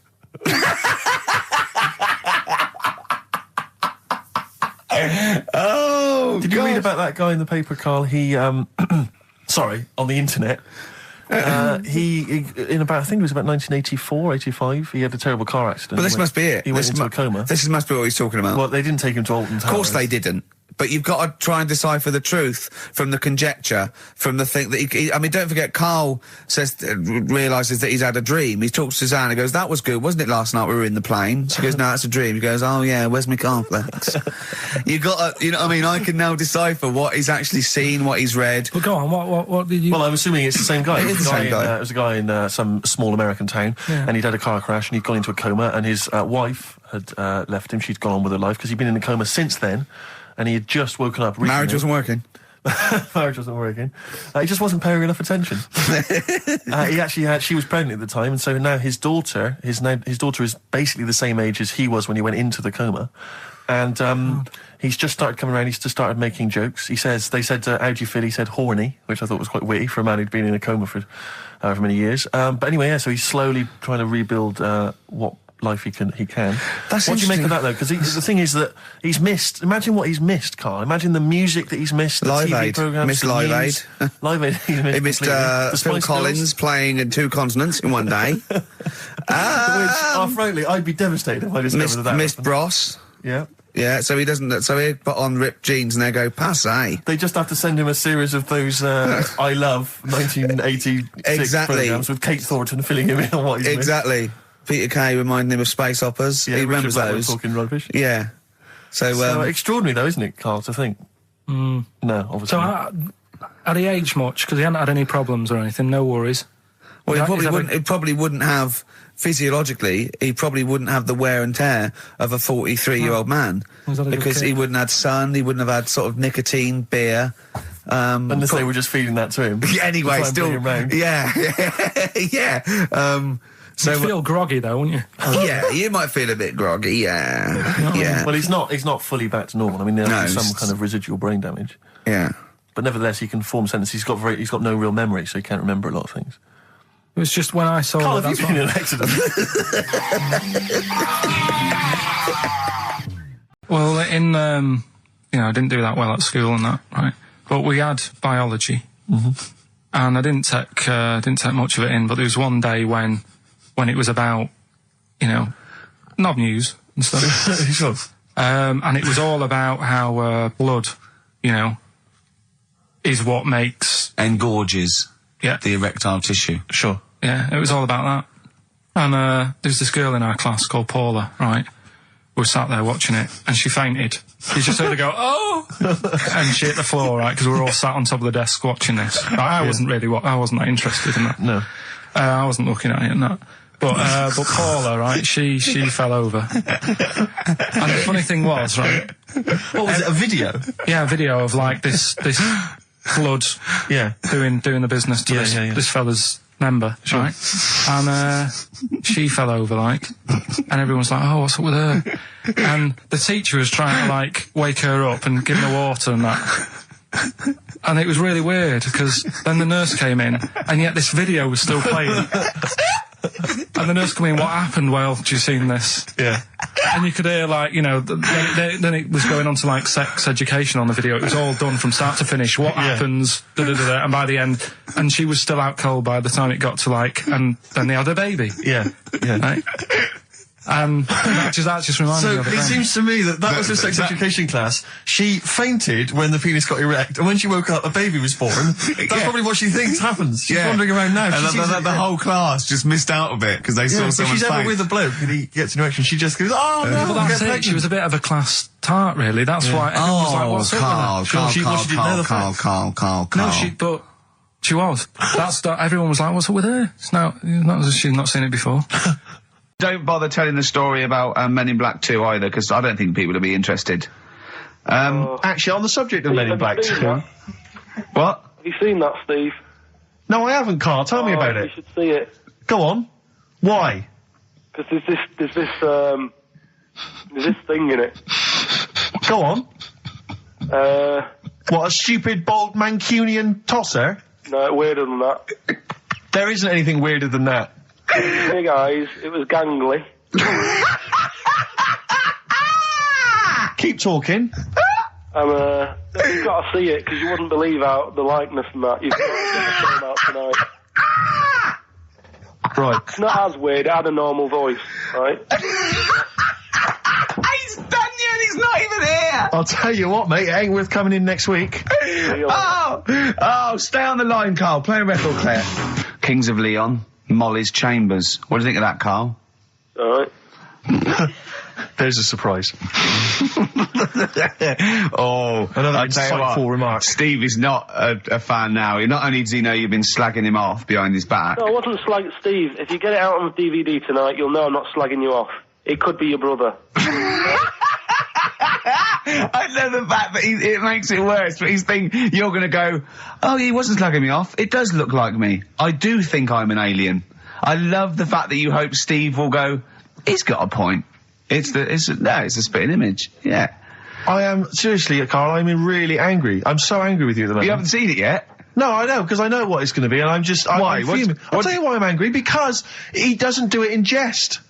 No, but what do you think it's going to look like? What do you think this thing's going to look like? Going to look ludicrous. It's not going to look anything like me, but he's going to pretend it does. Go on, what? Go on. No, it does look like you. Yeah, of course it does. And you looked like the Human Z. Well, I mean, to be honest, you did a bit, Carl. You walk like him, you're bold like him, you got a sort of gormless face like him. Any more? I don't smoke. That does. That's good, isn't it? On XFM 104.9. Brilliant. Great DJing there. Well, I haven't heard it before. Good, isn't it? Yeah. No, it was good. It was very good. It was very good. I was watching cable TV. I do a lot of that, and there's an advert I've noticed. It reminded me of the sort of adverts you used to see when I was a kid. It's one of those attempts to kind of educate young people, but doing it in yeah. It's on MTV, but it's one of those things where it's clearly been made by people who are in their mid-40s. Who have never been cool. Who have never been cool. Yeah. Who've been working really hard to get into TV all their lives. And now are trying to appeal to, you know, funky and possibly wayward young people. Yeah. And it's kind of... Nerdy-wells. Yeah, exactly. And it's a kind of stunning model, and two of her stunning model friends, but they're just a couple of average girls, you know, going about their business. And, you know, it says something like, it's all shot very funkily, like a kind of, you know, lock, stock and two smoking barrels kind of thing. And it's a girl, and she's just grooving along with her friends, and it's kind of like, the captions are things like, you know, Isabella's 17. She's cool, she's quite funky, she's got these great friends, and they're sort of hanging out, laughing. And she just pops into a tattoo parlour. Why not? Her friends are like, what are you doing? But she just goes in, you know, she has a tattoo done, and it sort of says, she's wild, she's crazy. You know, she lives life as she sees it. She takes every day as it comes. She's not tied down or anything. She doesn't smoke cigarettes. Yeah. So if you think she's cool, if you think she's cool, if you think all this is cool, then you probably won't want to smoke cigarettes. Exactly. If you want to be cool, then like Isabella or whatever. Except the thing with that is that people watching that, the youth watching that will go, well, Bill at my school, he smokes and he's cool. Exactly. Yeah. Well, this is the problem with it. Yeah. It's not that the impulse is wrong. The message is fine. It's just this thing I can't imagine those things ever working with young people. No. With youths. It's like when you know, what was it? What it will do is that you'll get a lot of 13 and 14-year-olds sneaking out and getting a tattoo. Exactly. So the parents be going, I'd rather she smoked. Exactly. She might give that up sometimes. That's for life. She's got a spider's web on her face now for the rest of her life. Yeah, exactly. Yeah. But it's like, you remember that thing when they tried to get young people to vote? Do you remember that? Was it Rock the Vote? Was it called Rock the Vote? Was it? God. Was it people like Billy Bragg and people kind of... Yeah. I don't know who that appeals to. I don't know, you know, some youth is kind of smashing up a bus shelter, throwing bricks at old people. Goes, what's that, Billy Bragg? Billy Bragg, yeah. I just can't, I don't believe it ever. I think it was Mick Hucknall was another one. What's that, Mick? Oh, dear. I remember the ones where you just, if you were going to go off with a stranger, your cat went, well, don't. Yeah. Ask mummy first. Yeah. And I remember I was trying to jump in cars left, right and centre, but my cat, when I was like 5 or 6, would go, and I go, good point. Yeah. You're right, he could be a nutter. But I seem to remember the Charlies the Charlie Says. It was Charlie Says, wasn't it? Yeah. Charlie Says. Charlie Says. I always find them really unnerving. He lived in that really eerie kind of world where you never really saw cartoon. anyone. Yeah, but it was very kind of, it was very eerie. It wasn't a very kind of comforting But world. they hadn't spent a lot of money on the cartoon. They know. But I always got the sense with him that he was probably really quite lonely. But I like the fact is that And he had a cat, Mummy and a was cat so could talk. pleased. But by the time I came out, they'd gone off and I missed the picnic. But Mummy was so pleased that I'd asked her. She gave me an apple. No, I think and she said- Charlie got something he liked. He gets a fish. Yeah. Right. I was thinking an apple. No, I seem to remember it being that. I'll get an apple anyway. Get me some sweets. Yeah, or a tattoo. I always thought there was a con when your parents got you some clothes you needed for Christmas. Yeah, I'm not falling for that. Exactly. I'd go, look, I'm getting the clothes anyway. I want battling tops. But the Charlie Says, I seem to remember when they asked him to go off for the picnic. By the Yeah. time he'd asked Mum, because she was on the phone, Yeah. I don't know who she was chatting to in the middle of the day. Yeah. The kids had gone. One of her, and I seem to remember one of her that clients. exactly. I seem to remember that he said, "Don't worry, it was fine because Mum took him and Charlie on a picnic." Not as good. Who'd rather go with your mates, Yeah. or with your mum Or on a mum and your picnic? cat. And your cat. Yeah. I mean, Yeah. I don't think they were friends. Mum, the Scotch egg sinks a fish. Well, I had to bring it for Charlie. Don't bring raw fish in the picnic basket. I think they weren't friends with us. They were just local kids who go, let's go and ask that weirdo with the cat if he wants to come down the park. Let's go and ask the weirdo who thinks the cat can He can talk, talk, yeah. and then run away when he goes to ask his mum. When he goes off to ask his mum, they're just going, Yeah, oh, yeah. ask your mum, Yeah, ask your mum. yeah. Hello, hiya. All right, we're the local lads, the cool local lads. We smoke, we got tattoos. Do you want to come and play with some puppies in the disused mine? Ask your mum first. Quick, run. Exactly. So look, he's talking to the cat. Look, he's talking to the cat. They were just round the corner spying on him. They were just laughing. There was no picnic. Did you ever go on a picnic, Carl? Was there places to go in Manchester, or was it like Quarryland mostly?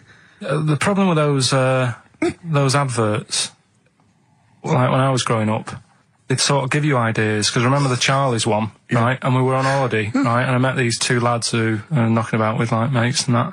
And that advert came on, and we thought it'd be a good idea to wind his mum up, because this advert had just been on saying, kids are going missing in Wales, right? Yeah. So we said, oh, this will be a good laugh. We put the kid in the wardrobe. His mum came back from shopping. We said, oh, he's gone missing. We haven't seen him for hours. That's terrifying. I know. That's How old were you? appalling. How old were you? About 13. And what was his mum? She must have been. Yeah, she was going mad, and that's when we thought, oh God, we've gone. Will we say anything? Will we pretend we don't know where he is? Open the wardrobe, Yeah. he'd suffocated. Yeah. That's horrible, Carl. I know, but Such it's a just cruel what you thing. do, isn't it? It's just what you do. Well, no, you do. What do you mean? It's just Well, what you do. But what was it? Was he in the wardrobe? Was he listening to this? Why didn't he go, Mum, it's all right, when he heard her crying? No, she wasn't crying. She was just panicking and like screaming a little bit and that. Screaming a little bit. Okay, we'll tell her when the screaming starts. Exactly. Yeah. And then what's the other thing? Like on the same, like all this was going on when I was growing up. And one time we're on holiday, and my mum says, "Right, if you're going on the beach, it's a big beach. But if you're going to go out and play there, I need to know where you are. So what part where of the these beach you're going bells? to." Where this cowbell round your neck. She gave me a balloon. Good Give you idea. a balloon. A balloon, and it just, sort of attached to my arm, so wherever I was playing in the sea and that, you can see the balloon and that. Brilliant. But then the problem was, everyone else thought that's a good idea. Cool. And it was just like loads of kids with balloons and that. Oh, I ruined it. So that didn't work. Yeah. Had to bin that idea. Weren't you in a car park once? Oh no! It was New Year, and we were all gathering up. Like in Trafalgar Square at New Year, everyone gathers and they have a big kind of party and stuff. Well, in Bristol, they do something very similar on a smaller scale. And I was there one New Year, I was with my friends, and for some reason I picked up a balloon during the evening. I don't know where I got it from, but I was holding this balloon, and these girls came up to me, and I thought, yeah, nice, maybe a little New Year kiss. They came up, they said, hey, are you going to be here for a while? And I said, well, yeah, I probably will. They said, it's just that we've arranged to meet back at you at midnight. What do you mean? Because I was so tall and had a balloon, I was towering above everyone else. I said, what? I said, we're going to meet back at you at midnight. They said, don't worry, you can go about your business because we can see you wherever you are. This is where Nelson's column is. No.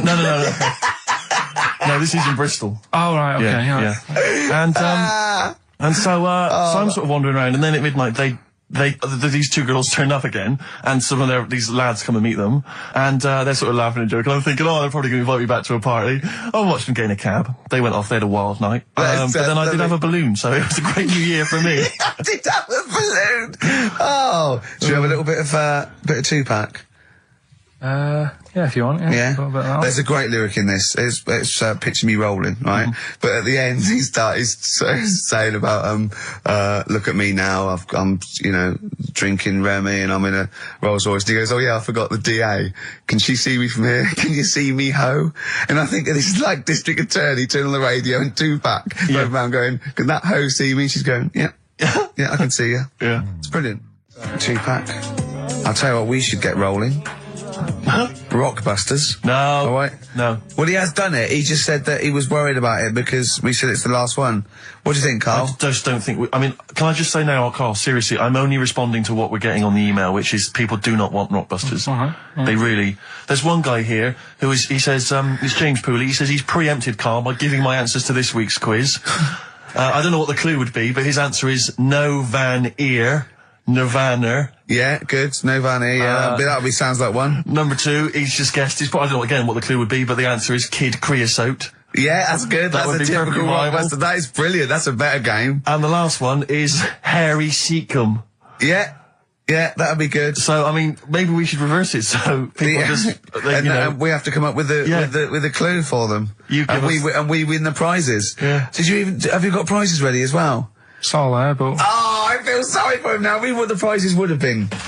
I'd rather just give them away to the first person to email in, frankly, than have to go through the torrent of Rockbusters. Oh, God! Look at Karl's face! I wish you could... Oh, can't we get this on telly just for Karl's face? Hey, I'll tell you what we could do, Steve. You know, like Smiley Miley and that used to take the Radio 1 Roadshow out? Oh, man, that would be amazing. Come on. Should we take it out? Hello, Bournemouth. Yeah, how many miles have I done? Don't care. No, should we do this? How many miles have we done? Well, XFM's down the road. Yeah. 1. Yeah. Should we take it out the road just so they can see Karl Pilkington? To be fair, though, you're not really keen to leave W1, are you? Well, we wouldn't. Right, so where exactly would we take the roadshow? We'd do it outside. Outside the building? Yeah. Right, okay. And what would we do? It's called a roadshow because it's in the road, I imagine, isn't it? And we'd give away T-shirts? Throw in T-shirts, and then we'd have a band. We'd have band playing. What was that band playing tonight? I forget, something Diesel, was it? Yeah. See, instantly forgettable. That was my point, really. we could have them on. Yeah, great. Yeah. Get a couple of celebrity pals down. Someone from Big Brother 2. That would be ideal. Well, Josh, the other little gay fella. Yeah. He'd come on, just wave. Yeah. I'm beginning to like the idea. Yeah. Brilliant, yeah. So we'll have Josh, something Diesel, we're playing the Bull and Gates now, whatever it is. Yeah. Right, I'll throw out some T-shirts. Yeah. And then, Karl will do a live Rockbusters. Yeah? Well, I don't know. Do you want it? I just think that ruins it slightly. It would just bring the whole afternoon down, Rick, I think. We get it sponsored by someone. Yeah? No? Well, I'm just trying to inject a bit of... Read the prizes, what they would have done. There's a PlayStation game here. I guess it's maybe not been released yet. It's a little demo of that. What's this? The American Song Poem Anthology. I don't exactly know what that is again, but lots of songs on there and a couple of compilations, arbitrary compilations, the Club Anthems compilation, the best summer holiday album ever. Wow. You've certainly sold it to me, Steve. The best air guitar album again. Brilliant. And an old edition of Only Fools and Horses. So, you really haven't put the effort into the prizes, Karl. So if that's the prizes, if that's the whole point of the competition, and they're the best prizes you could conjure up, in God's name, how bad are the clues this week? That's why he doesn't want you to do it, Karl. Oh, we won't bother. Forget it. Doesn't matter. Good. Excellent. Well, that's resolved. Brilliant. That's excellent. What we have got, though, is Educating Ricky, haven't we? Well, another one of my little things. Oh, it's brilliant, then. So how long's this going to last before you want to get ditched? Well, we'll see. A couple of weeks. Not like that, Karl. It's all one. It's one love, man. We're on the same team, man. Yeah, we're just one voice, man. One true voice. Like those lads. Yeah. They could play. Right, well, the Educating Rick. Just doing some research, right? I'm sort of working my way through different creatures and insects and stuff that's on the planet. Yeah. Right?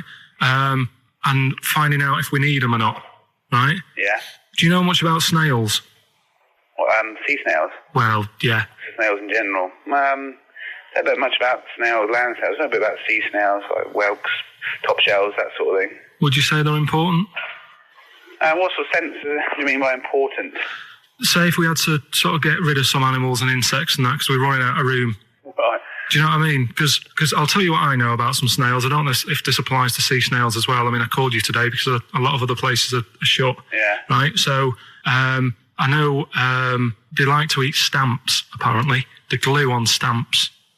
They love it, right? Right. Apparently a lot of letters and stuff aren't getting to where they're meant to be getting because snails are crawling into letterboxes and eating the stamps. That obviously doesn't apply to the sea ones, but that's a problem they're causing. All right. Were you aware of that? No. I didn't know that. Bet you're glad you answered the phone today. Right? They love beer. Beer, yeah. Who doesn't? And also, I don't know if this is right, but I heard that they sleep for 13 years, or can do. Right. I wouldn't know if they can sleep for 13 years or not, but I mean, sea snails are pretty important. Yeah, they do quite a good job in the sea. They graze on algae and they provide food for other animals. I mean, you can say that about any fish, you know, or any animal. Why do they exist? Would you be upset if, you know, someone said we're getting rid of them? Oh yeah. You would be. They're an animal, you know. I wouldn't. Forget being like favouritism and all that I get for them, right? There'll be other things knocking around you can sort of spend your time looking after. You'll still have a job. Don't be worrying about that. Because I'm not going to get rid of all the fish. Jellyfish need looking after, so you're safe. Yeah. But do we need them? Come on, there's loads of people saying, come on, we've got to move on through the animals, and you're holding them up saying, well, I want to keep them. Well, who's saying we need to... That just sounds a bit crazy to me. Just imagine. Do you know what I mean? And they would come to you because you're working in an aquarium, so they'd be asking for your advice. Right. And you're slowing it down. Well, they asked for my advice and I'm giving it to them, so, you know, that's what I think anyway. Yeah, but snails, you know, I mean, like I say, they drink beer and that, you know. What did they do apart from some food for a whelk? They were around, their descendants were around a lot longer than we have been. Yeah, they've been around a long time, but what have they done? Well, they've survived that long, so they must be doing something pretty good. Well, apparently they sleep for 13 years, so really, even though they've been around for ages... I don't think that sounds a bit... I don't think they sleep for 13 years. Not all of them, just the tired ones. So, snails, do we need them? Well, yeah, I just think they've got to, just as, you know, it's not for us to say, do we need them or not, we can't just... So you think we should keep them? Yeah, definitely. Isn't it time that we do our usual roundup of what's been happening in the news? Yeah. Which we always do every week. Yeah. We always do something, which is, I mean, basically, if you're listening and you're a new listener, say you work at a newspaper, we always try to be informative, just try and put stuff out there that just educates people, informs people. What are you thinking? Well, I said Monkey News is coming up, but what have you got? No, I was just looking on the net there and just found a couple of quite important news stories, probably worth mentioning. Policeman caught photographing. I don't know why it makes me laugh. It's just the phrasing, I suppose. It's the headline. Policeman caught photographing up woman's skirt. No, he wasn't up there taking a picture of Big Ben. He wasn't going, can I just sit up here? I'm just going to take a picture of that seagull over there. No. He was facing the camera up a woman's skirt. He was indeed. Right. A policeman in Japan is facing disciplinary measures after he was caught photographing up a woman's skirt with a hidden camera while on duty. The 42-year-old sergeant, who's not been named, used a digital camera to secretly snap the shots when the woman was reporting a stolen bicycle. So he was actually doing his proper job. He'd obviously thought to himself, I'll bring him a digital camera today. On the off chance a beautiful woman comes in to report a crime or robbery, I'll have it ready, I'll have it positioned, you know, in such a way. But this is interesting. This is how he got caught. Okay? The woman became suspicious after she saw a flash go off. Brilliant. I mean, this not so secret at all. Sorry, did I just see your shoe? Your shoe just seemed to just spring into life there. It was light. There was light. Yeah, I think I've had someone set fire to some magnesium that was on the end of it. It won't happen again. But it's only you and I in here, and your shoe was just suddenly lit. Why are you standing like that? Why is your shoe just sort of like between my feet? There's no reason. This is how I always stand. What did the bike look like? Flash? So, are you taking pictures of my family? No. And no, I'm not. And you should be wearing knickers anyway. Well, how do you know that? What? How did you know I'm not? How did I know what? I'm not wearing any... I didn't know you. I don't know what you've got up there. Well, I don't know what it looks like, and there's no way I could. Of course, it would be roughly that conversation in Japanese. I know, yeah. We have got Cheeky Freak of the Week coming up. Right. There's been a lot of stuff going on this week. In the freak world? Yeah. Is it really? Yeah, there's loads. I mean, stuff that we can... The one that hasn't made it God, this is what it hasn't made it, so we'll judge it on that. Go on. There's a woman, right? Do you know how, I mean, in a way I thought Elephant Man, it was a bit tight because, you know, they sort of took him on a freak show, did a bit of a road show with him and stuff. Yeah. There's some woman, I think she's in India, like now, who, makes a lot of money because she's got 3 legs and like 7 toes, stuff. And she was saying, people pay quite a lot of money. Not Squiddy Patel. It's not that much money, like, compared to here, but over there, it's like loads of money. Sure. And all you do is, you go around to her house and you pay this lot of money, and people just go, oh, look at that. Extra leg. Extra leg. Right. It's quite a lot of money in that. So she hasn't even got to go out on the road anymore, like in the old days. No, People come to that's her. what annoyed me. It's like, well, you could get to them faster. You go and see them if they're paying the money. Sure. But yeah, there's... What she could do is go in and buy a pair of shoes, right, and then nick one on the way out, because they only put one out, don't they? Good idea. So she could get, you know, 2, 3 for the price of 2. Just one of the many perks of having Just 3 one legs. of the perks of having 3 legs. The other one is, I mean, keepy uppy. But she'd be good at that. Shouldn't do wouldn't that. She just stays at home and puts her feet up. But anyway, that's not even Cheeky Freak of the Week. That's coming up later. Coming up later. Oh, brilliant. Now, Rockbusters, dead in the water, isn't it? We've killed that off, have we, officially? We killed off Monkey News and Rockbusters. Didn't I tell you that there was some sort of petition for Monkey News? Was there? What was the Caused story? a lot of, it's loads of emails and that. You mean saying- you've done Monkey News? You mean you want to do Monkey News? No, but seriously, there's uproar. And people were like, you can't get rid of Monkey News. Yeah. Don't be doing that. Who sort of what? Loads of people. Was it monkeys? Trying to write the complete works of Shakespeare? Did Tony Blair get a whiff of it, and he's coming So down we're like a doing ton of Monkey bricks? News. And Rockbusters, Steve, if you've got a better competition, then we'll do yours. That's fine. Do you know what I mean? If that's what you want to do, we'll do. What did you want to do? No, I was just wondering whether we should perhaps not do a quiz at all rather than do that piece of rubbish. Might be better to have nothing. Might be better just to have silence during that part of the show than have Rockbusters. I don't know. If I give you the clues and that, and if you think they sound rubbish, we're not doing it. Well, I know that. I guarantee they're going to sound rubbish. All right, let's make it the last Rockbusters then. This is the last Rockbusters. Well, it depends. This is okay. This is just, if it's good, you get a reprieve. It's all about this. Okay. Okay. Go on then. Let's do Rockbusters then. Oh, we're doing it now. Should we play a record and do it after that? Do it after. Well, I'll tell you what. I'll tell you the prizes and then we'll come back with the clues. Because I've dug up that REM track. Excellent. So it's an interactive show. Okay, we've got the best summer holiday album ever. What we got on there? It's got Elvis versus Junkie XL. That's brilliant. Yeah. Holly Valance is on there. Yeah. Laz Ketchup. It's all the stuff that the XFM listener is craving. Tribute to the Ramones album. We got Red Hot Chili Peppers are on there. Metallica. Street Legal from Bob Dylan. That's nice. Brilliant. Did you just buy that in the 4 for £20 from HMV deal? Fair enough. Once That's again, a good album. The Talons of Weng Chiang, a Doctor Who classic. Yeah. And there's something for the XFM listener, 8 Mile on DVD. I as thought well. that was nice, that film. That was the last bit was funny. It's a good film. Some good rap-offs in that as well. Yeah. So let's play a tune and then we'll come back with the Rockbusters clues. REM, go on. Give it to him.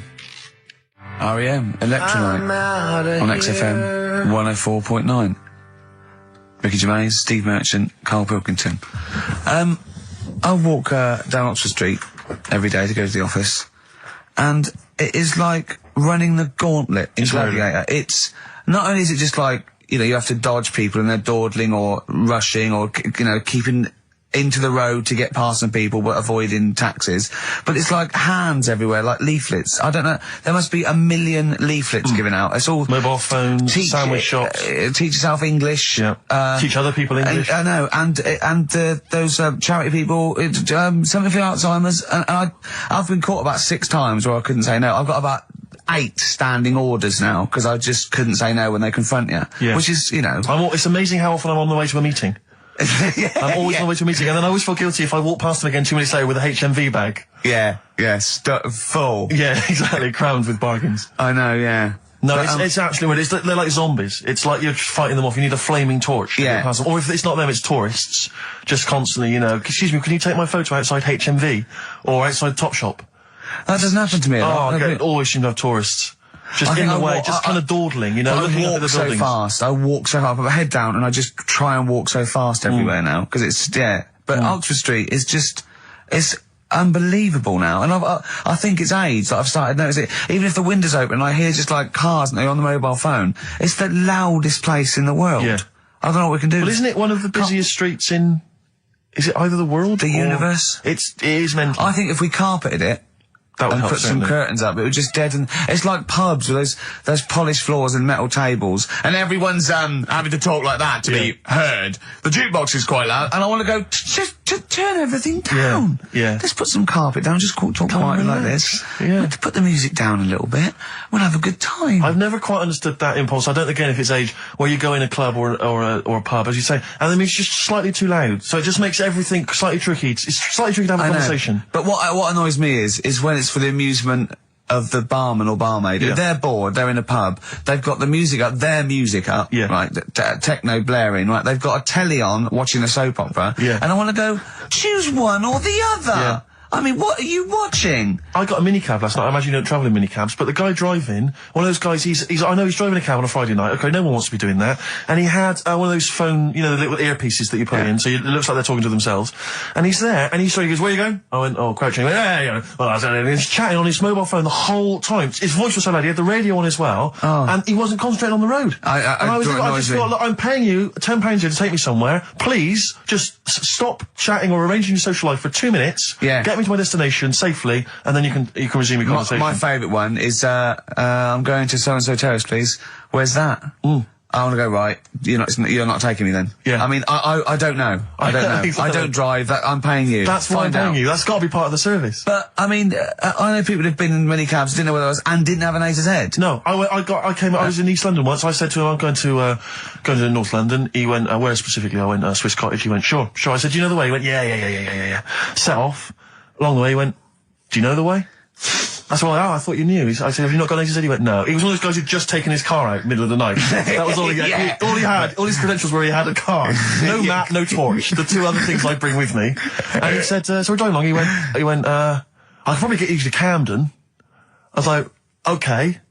He went, it's a start. I mean, that is the start. Exactly. He went, do you know the way to Camden? I thought, pull over. It's not worth it. I'd rather hitchhike. I'd rather walk. Ludicrous. Those people who just go out. Yeah, they just take a car out to earn a fiver. A car.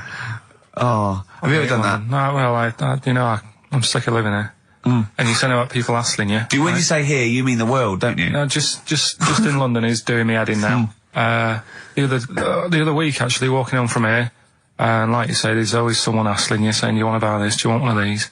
Going down Carnaby Street, right? There's your first mistake. He said, into meditation. So I was like, and I had a bit of time to kill, so I thought I'll have a chat. Right? Have you got time? Oh, we've never got time. We're too busy. Yeah, I thought you were too busy before. Well, I said, what's all that then? What do you do? And he said, we teach you how to breathe. I was like, well, I'm 30. I think I've done all right. And he sort of said, forget it. Forget it. I'm 30. And in Selfridges, they do, like Evian or whatever, that water company are there. And they've got like little glasses of water, and you walk past and go, have you ever tried this? It's water. Yeah. Oh, here you go, we'll try it. You go, Jesus Christ, is that what water is? What have I been drinking then? You've been drinking piss and mud. Have I? I'll have a bottle. Anyway, listen, Rockbusters. Oh, come on then. Let's get it done. Really? Yeah. Come on then. Right, so cryptic clues and initials, you work it out, it's a band and stuff. Yeah. Right, Brilliant. First one. Bob Holness. The first clue, the doctor said part of the foot and the leg was no good, so he took him off and he threw him away. That's the clue, the initials TB. TB, right? The doctor said part of the foot and the leg was no good, so he took them off and threw them away. Second one, the Scottish monster has got a bit of a tan. Right, the Scottish monster has got a bit of a tan. Okay. That's TD, right? And the last one, the 60s singer had a heart attack whilst he was having it away. We won't be seeing him again. Right, and that's FNM. Well, the 60s singer's had a heart attack. He was having it away. We won't be seeing him again. Email in. Ricky.Gervais.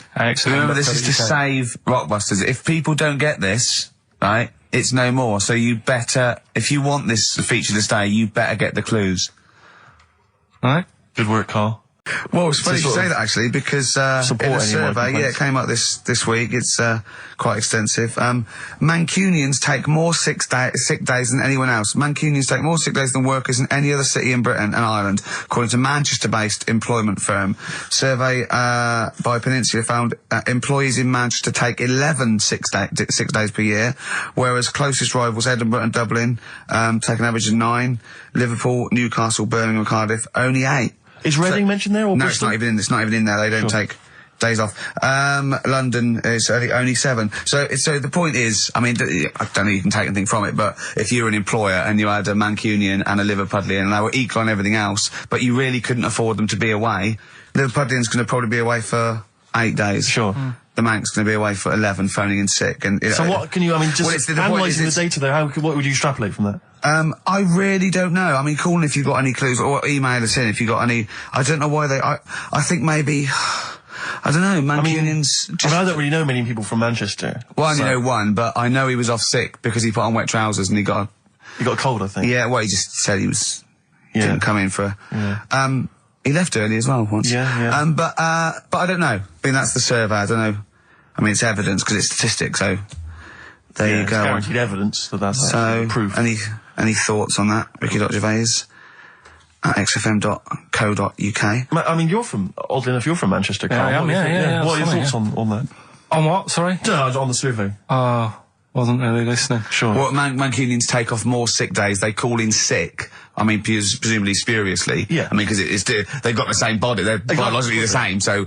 they're obviously making up their life. Yeah, some of the days. Maybe there's just the 3 extra they're making up. Yeah, they're moaning. Probably because we work a lot harder than the others, so we're tired, so you're sick, so you need time off. Probably. Seems unlikely. I mean, the Scousers, to be honest, take them on, let them work in your office. But you know how many computers are going to go missing? Right, that... So offensive. Is offensive. Right. This is a survey that proved. You just made that up. You just carried on the myth that Liverpudlians thieve. Now that's not true. That is not true. Well, it's not. Well, some of them do. There's been no survey that you're more likely to thieve if you're from Liverpool than if you're a Manchester. So that hasn't been proven yet. So all I've got is the evidence from a survey of, I think, 3,500 people. It's proof that Mancunians take off more sick days. XFM 104.9. This is April Come She Will by Simon and Garfunkel. Brilliant. So, if you're from Manchester, sorry about that. I mean, it is true. We weren't making that up. We weren't doing a stupid stereotype like Karl did with Liverpudlians. It's just a survey that Mancunians take off more sick days. But they might be genuine. They might be sort of an iller people, or it might just be people who are in Manchester go, I can't be bothered to go to work, it's rubbish. Whereas if you're in London, you go, I can't wait to go to work. What a lovely place this is. Some great jobs, don't you? Great jobs, don't they? Yeah. Jane's Addiction, Just Because on XFM 104.9, broadcasting from London, where people prefer to only be off sick when they actually are ill. Sure. I don't think I've ever taken a day off sick. Except when I had that terrible tonsillitis. Is that when you went home, stayed with your mum and dad? Yeah. Why is that a problem? No, it's back to health. No, I'm not saying it's a problem. It's back to health. Yeah, I've got a loving family. So sue me. What do you make of that? The antagonism and piss taking is just like, oh God, 3 blokes in a pub. There's people listening. I can't go. Are there? So what have we got?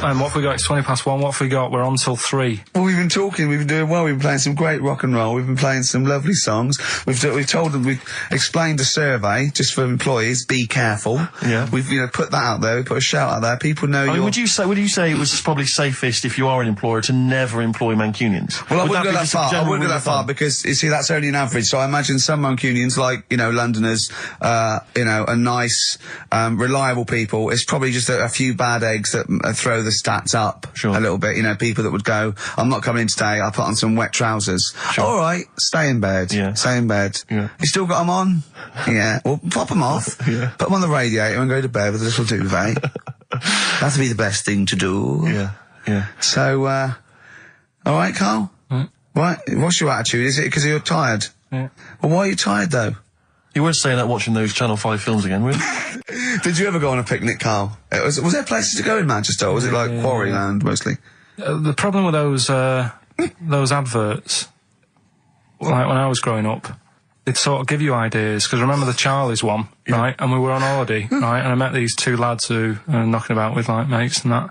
And that advert came on, and we thought it'd be a good idea to wind his mum up, because this advert had just been on saying, you know, kids are going missing in Wales, right? Yeah. So we said, oh, this will be a good laugh. We put the kid in the wardrobe. His mum came back from shopping. We said, oh, he's gone missing. We haven't seen him for hours. That's terrifying. I know. That's an appalling. How old were you? About 13. And what was his mum? She must have been. Yeah, she was going mad, and that's when we thought, oh God, we've gone. Will we say anything? Will we pretend we don't know where he is? Open the wardrobe, he'd suffocated. Yeah. That's horrible, Carl. I know, but Such it's a just cruel what you thing. do, isn't it? It's just what you do. Well, no, you do. What do you mean? It's just what you do. But what was it? Was he in the wardrobe? Was he listening to this? Why didn't he go, Mum, it's all right, when he heard her crying? No, she wasn't crying, she was just panicking and like screaming a little bit and that. Screaming a little bit. Okay, we'll tell her when the screaming starts. Exactly, yeah.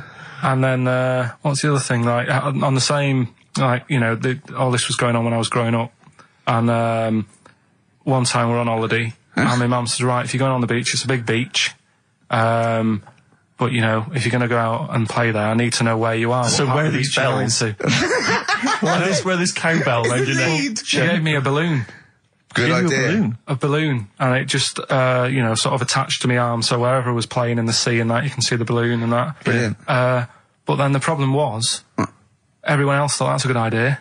Cool. And it was just like loads of kids with balloons and that. Oh, I've ruined it. So that didn't work. Yeah. Had to bin that idea. Yeah. We're talking about embarrassing stories and stuff, and I don't know if I've told this on this radio before. Have I told you, Karl? I'm not sure. But this was when I was working at the BBC. This is not even long ago, and I'd moved to London, and I was fairly new in London. And I was working at the BBC, and I had this BBC hire car, and I've never told it. If there's anyone listening who works for the BBC, I don't know if I can still get in trouble for it. But this BBC hire car, and it was like I'd been ferrying kind of actors and people and production people around all day in this car. And I was driving back, it was quite late, it was about sort of 7 or 8, and I was driving back, and I pulled in to get some petrol. We had to fill up the car every day. And I went into this garage to fill up some petrol, and I was there, and these two blokes came in a white van, right? They pulled into the forecourt, and I was filling up the car, and they went, hey, do you want to buy a couple of speakers? And I said, yes, I do. Yeah. Because, to tell you the reason, it was like I was so flattered that they thought I'd be the kind of bloke who would, A, need some kind of classy speakers, and B, would like to buy them on the sly. Do you know what I mean? Yeah. I thought, they like the They've seen me. They've seen I look a bit of a hustler. Exactly. Yeah. I'm a street sort of guy. You can see by the way I use my walk. Exactly. Yeah. So I couldn't believe my luck. So they drove behind the garage, the little sort of garage bit at the back, and I went round there, sort of casually went round there, sort of locked the car, went round there. They went, open the back. You had 2 speakers in there. I said, are you sure these aren't knocked off, mate? He went, no. We work for Dixon's. This is the story he spun me. We work for Dixon's, right? And we're delivery men. And if we make a delivery and the person's not there to sign for the goods, then we have to bring them back to the warehouse. But if we can sell them on the way back, then that's really good for Dixon's. Dixon's must love that. And instead of thinking, are you sure some kind of troubleshooter didn't... I mean, did someone going to go into Dixon's and go, you're not getting in the garage forecourt market? Jones. Exactly. Get a couple of lads in a white van. Exactly. Yeah. So anyway, so I sort of bought this story, and I was a little bit dubious, and I went, right, let me hear them then. And he wired them up to the car stereo, and boom, boom, boom, they're playing. So it was some groovy hip-hop. I was thinking, great, these guys know what I'm into. Yeah. And he's giving me the talk and stuff. And I said, I'm a bit worried these are knocked off. He went, no, listen, we got a bloke at Dixon's who can confirm this is fine, right? Phone him up, use my mobile, right? And quote this reference number, right? So I phone out, and I goes, I go, hi, some guys here in a garage forecourt trying to sell me some speakers. Just wanted to check. He went, it's fine. I went, should I just read the reference number or whatever? He went, if you want. And X14, and I'm like, yes, fine. Yeah. Okay. You know what that was, don't you? That was actually Mr. Dixon himself. Exactly. Yeah. Exactly. So I'm thinking, well, they sound great. They're giving me for a knockdown price. I'd say they were like 400 quid. They were like 200 quid or something. It was a good bargain. I was in the market for some speakers as well. Yeah. So while they were loading them in... It's all kosher. I phoned Dixon's. Exactly. I phoned Dixon's. That's fine. Yeah. So while they're loading them in the back of the BBC hire car, right, I'm in there paying for the petrol, right, and the guy who's serving goes, right. He goes, what were you doing around the back with those blokes? Right? Because obviously there's security cameras filming this whole transaction, right? And he goes, what are you doing around the back? And I went, brilliantly, there's some old mates. So my mates were just having a chat and that. He went, oh, right, okay, like, give me obviously the evil eye. So I went back to the van. So I'm in the car now, and I'm driving with one of the blokes who's in the van with me, because I didn't have the money on me, so I had to go to the cash point to get the cash, right? So I'm driving with him, and the other guy's like following me in the van, and he was like a northerner like you, and he was giving it all the, all right, yeah, you know. I tell him, my girlfriend's a DJ, she's got some of these speakers, they're fantastic, da-da-da, and he's giving me this. And then my mind starts working. Now that I've got a bit of time to think, I'm thinking, wait a minute, this all sounds a bit dodgy. Yeah. It dawned on me, Rick. You know, Paul, are you? You're streetwise. Exactly. You're streetwise, Steve. Not only that, I was thinking, how am I going to get them home? I've got to drop the car off at the BBC. How am I going to get these huge speakers back to where I live? And how can I pay for them? Because I've just spent £100 on Find the Lady with a couple of blokes in the square. It seemed like a fair game. Some of his friends were winning. But so I explained to him, I said, how I can't get them back to like Brixton where I was living at the time. He went, don't worry, give us an extra 20 quid, we'll take them home for you. Oh, that's good. Deliberate. They do a whole service, you see. And there's also a backup guarantee. Did they have the guarantee, the 3-month guarantee? They didn't. No. But so then, I said, I'm not sure about that. He went, well, why don't you put them in a cab, send them back, and your housemates can collect it? I was like, oh, no, there'd be no one in.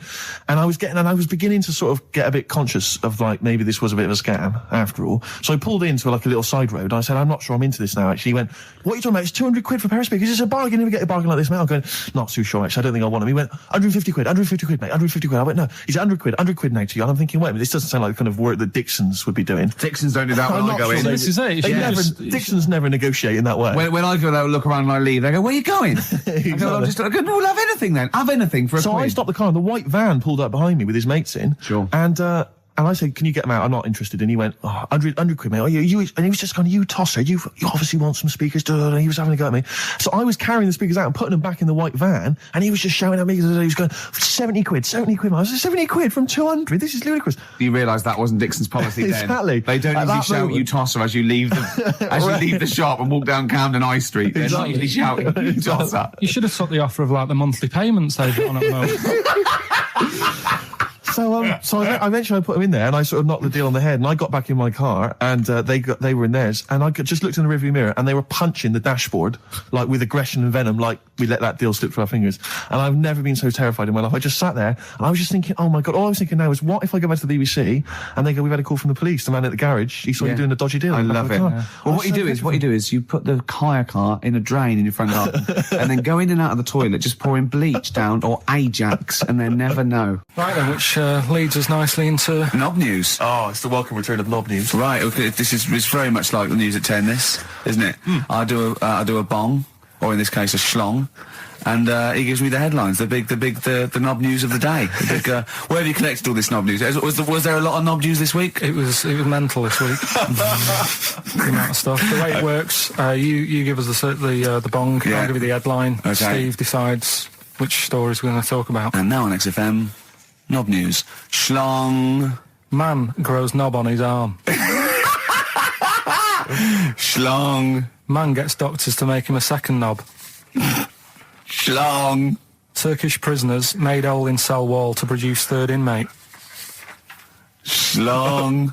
Doctors accidentally remove man's testicles. So, well, can I straight away go for the accidental removal of the testicles? Well, it's happened before, hasn't it? We've talked about that before. How does it, what did he go in for a tonsillitis? What are they called? Tonsillectomy. And he went in the wrong way. What are you talking about? How can they accidentally remove his testicles? It says he didn't look at his folder, and the doctor said to the fella, "Oh, we've removed your testicles and we wanted to take out your prostate gland." So that's what happened. There's the story. This is what I mean. That's why I don't like going to the doctors. Yes. It happens, doesn't it? Because all these sort of it's when they say things like, "Oh, it's just we do loads of these operations." That's when they're not concentrating.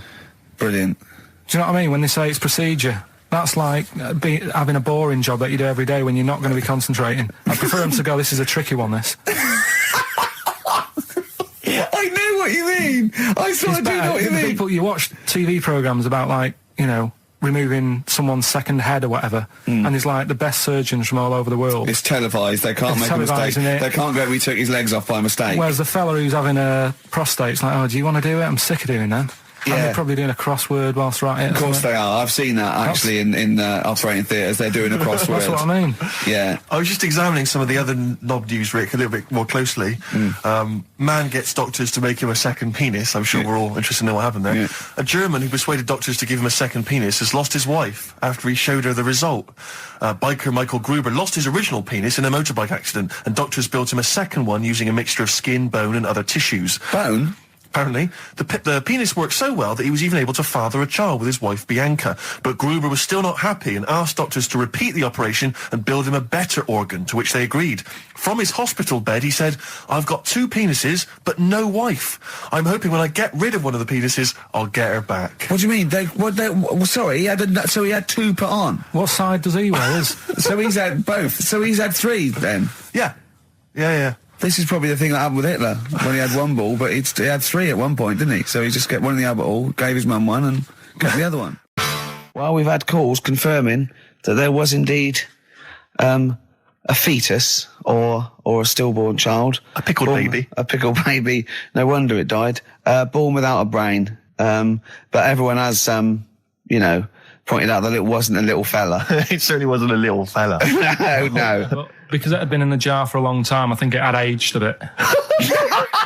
What are you basing that on? You do carry on growing, yeah. With your ears and your nose. Your ears and your nose. And your eyes don't grow, so you could probably, I'll dig it out for you. Yeah. Imagine if like there was an experiment where they were raising a child just based on the information that we said on the radio. What kind of a person It was like would they download, be?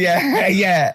And What kind of information would they and have? it took everything literally. Exactly. And I think, there's no irony or, it was just... They just, everything we said they assumed was fact. Everything that Karl said. And they any assumed was fact. question it had about the world, it could only ask Karl. Exactly. And it would See, be now, his- this worries me because without wishing to be disrespectful in any way, Karl, I think you're the best man on earth. When you have a child, we could be in a situation a bit like that. Is it a concern for you, do you think, that like when your son's growing up or your daughter and they're asking you questions, you're conscious, I mean, you yourself have admitted that you have a sphere of knowledge which you are an expert on. Ask your mother. You'd say ask your mother. That's good. That's great, fair enough. That's good. And I'd play with it. I think I'd be a good dad. Yeah, I think you would. But I wouldn't be the one who's shouting at it. No. Who would you get to shout at it? Probably Windsor Davis. He'd be good, wouldn't he? You horrible little man. Well, I'd tell it the rights and wrong. You don't have to be a really bright person to know the rights and wrong in the world. Yeah. No, I think you are bright, Karl. You are. And at what point in their life would you tell them about the evolution of the baguette, which you told us? Or the story of the bee. Yes. That you scored once. Or the 2 children. Would you ever get them to meet as maybe like they could be godparents? The friends you had at school. Yeah, with webbed the hands. big heads and Big webbed heads. They hands. weren't my friends. That weren't friends. I wish we could track them down. Oh, that'd be great. I imagine they're in a zoo. Oh, wow. Oh, Yeah. 2 big A safari jars. park, yeah. 2 big jars. Industrial strength jars. Oh, dear. You're like our little fella in a jar. Yeah. It's That's what we should do with you over the 3 months. Keep it in a jar. And we can have it in alternate weeks. Like step parents or whatever. Yeah, that'd be great, wouldn't it? Brilliant. Just you can. Me and Steve will fight for custody. Yeah, it'll be a big jar though. You can put stuff in there. You can have it. Won't be like full of water or vinegar or whatever they do. Or You won't become pickled formaldehyde. Karl. No, it'd be like an big air chamber, and you're sat there, and it'd be like a little. What would it be, in an armchair or something? It'd be an alarm chair, and we'd have stuff in there, and we'd bring your girlfriend like once a week, and she'd go. And we put a blanket over the top so we wouldn't see anything. But like the intimate. Big Brother household. Exactly. Yeah. Now, that's a hell of a documentary. Oh, that'd be amazing, wouldn't it? Karl in a jar. But anyway, you're starting to think that we're getting melancholy now that you're just gonna sit at home. What are you gonna do every Saturday? Dunno. Go shopping. Let's sort out a jar. 'Cause we've got to do the balloons before then as well. You've got to send you up in a balloon. Maybe we can send you up in a balloon and you come straight down into a big jar. Yeah. And they put a giant cork in straight away. yeah, and there's a big chair. I'll tell you what we could do. We could set you adrift like Robinson Crusoe set the ball and see where you end up. If you find me, yeah. Oh, you might go to an uninhabited island or something. People are phoning in go about into anything space. now, Rick. Yeah. We asked them to phone in about the jar thing. Switchboard lit up. It's crazy. You asked them to phone in about something sensible, like Che Guevara or the life of Winston Churchill. There's nothing. That is really a demographic sort of snapshot of our fans, our audience. Ask them about a dead baby without a brain. Oh yeah, and they're reaching with their phones. They don't mind what their bill is that much. We ask them for I don't know, great quotes or something from the great philosophers. Nothing. They're just ask looking them at where the to phone. buy meths cheap. Straight on the phone. Oh, you know. Someone just called in and said it's about putting. He went, "Hello." Karl answers the phones. And I said, "Hello." He went, "Hello." He said, "Yeah, about putting Karl in a big jar." And Karl went, "Go on." And the bloke went, "Well, then you could call him Karl Pilkington." And he went, "Thanks." I love the bothering. I like Karl Pilkington. That's lovely. That's so sweet. He spent 50p to tell you that, and you were worried. You just saw you going up in a balloon and landing in a jar again, didn't you? I always, if ever I've got like a question on anything, the internet's sat there and I can just go online and find out. The internet is good. It's brilliant. But it's not all verified. What do you mean? It's not all verified. It's not all necessarily factually accurate. Anyone can put things onto the internet. It's that it's freaks and things that put on things one, right? like. Here's one that I read in the week. Right? Go on. About this woman. Yeah. She was a bit of a punk, and to get her hair done like she wanted it. Super glue. Right? No. She got lard. Apparently, it's a popular thing. You might know. Put lard on your head. Yeah. And you put it in the oven. Oh. Now, apparently the heat that you get from the oven is different from the sort of heat you get from an air-dryer, right? And she had to do that to get the style that she wanted. But anyway, she comes into money or whatever, treats herself to a microwave, right? It's not true. Opens the door, jams the things, like the little catch, so the microwave works. She jams it with a screwdriver or a knife or something. Yeah. Puts the microwave on, sticks her head in, boils her brain. Don't be ridiculous. Right? Well, why is that ridiculous? Boils her brain. She boiled her brain. She boiled her brain. And this is what's good about the internet. I went straight from that, and there was a subject about brains. And do you know that Russell Crowe, when he dies, is giving his brain to charity or something, some sort of some people who can do stuff with it. She gave hers to Pot Noodle. Vesta. Yeah. Oh, That's boiling the a sort of skull. Yeah. It's not true. It's not true, Karl. It's the same as the woman who put her poodle in the microwave, isn't it? And all that. Just urban myths. They're urban myths. But again, where does it start? Someone made it up. Yeah. For a laugh. They're just too convenient urban myths. Everyone said you can tell an urban myth's not true because it's always this happened to a mate of mine, and when you say what happened then, they go, don't know, that was it. Was it? Was that it? Was it? Someone boiled a brain and that was it. There was no more story. Well, were there any dates, locations, times? I think it was in Belgium. There's that one that a bloke, right, was going to get a phone call at 4:00 to find out if his business was, okay, right? And if he didn't get the phone call, he knew he was broke, destitute. So dead on 4:00, the phone didn't ring. So he went up to the roof, his office, and he jumped off to commit suicide. And as he was passing his window, the phone was ringing. Oh no. Karl, it didn't happen. Didn't happen. Think it through. Think it through. Who told that story? Who told that story? As he hit the pavement at 120 miles an hour. He's the only person who could have known that series of incidents. Also, why didn't he wait? Dead. As his life's at stake, why didn't he wait till 5:00? I'm going to give it 5 minutes just in case. In case the lines are busy. Yeah. And what sort of bloke goes out, I'll call you at 4, okay, if your business, well, call me anyway. No. If I don't call exactly 4, then, no, you commit suicide. Commit suicide. I would, because if I don't call at 4, that's the end of it. Well, call me anyway. No, that's not the way I work. Why can't you just call me and tell me the other way? Well, I'm telling you how I do it. If you're bust, I don't call. Can't you just call to verify in case something goes wrong? What if it's engaged? It won't be engaged. Just commit suicide at 4, please. It didn't happen, Karl. The other one, right? A bloke, right? He's on a train station, and I'll tell you how I heard it. He's waiting for a cruise station, whatever, and he shits himself. As you do. And so he goes, my train's in 5 minutes. So he runs across to Millets and goes, quick, Levi's, 36. The bloke just puts it in a bag. He runs onto the train. He goes into the toilet, takes his trousers and pants off. His soiled trousers yes, and pants. Throws them out of the window. I won't be needing those again. Cleans himself off. Open the bags. It's a jacket. Oh. No, it didn't happen, Karl. At what point did he go into it and go, quick, Levi's 36? And the bloke went, sorry, Levi's 36, what, a pair? No. Shall I wrap them? Them? It. Shall I wrap? Just wrap whatever it is. Do you want to look? No. I'm not looking when you're putting it in the bag, please. Right? 36 waist stories. Don't say anything. I've told you 36 Levi's. They put it in a bag and charged me for it. Yeah. I don't want to discuss it further. Yeah. There was one. Here we go. There was one about a woman whose husband died, and she had him cremated. Yeah.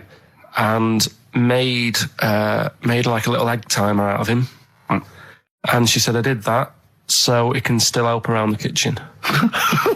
Well, that might be true. That might be a joke. That's quite sweet. That might be true. It's a true story, again.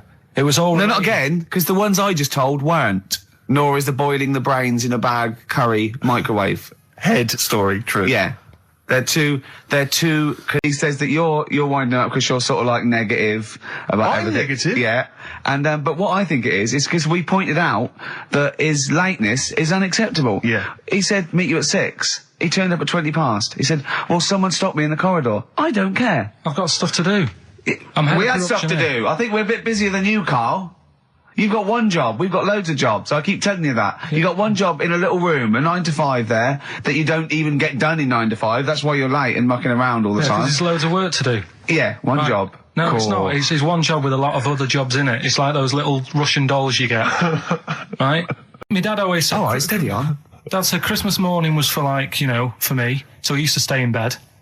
So he never... That's brilliant. That's a great thing to say, isn't it?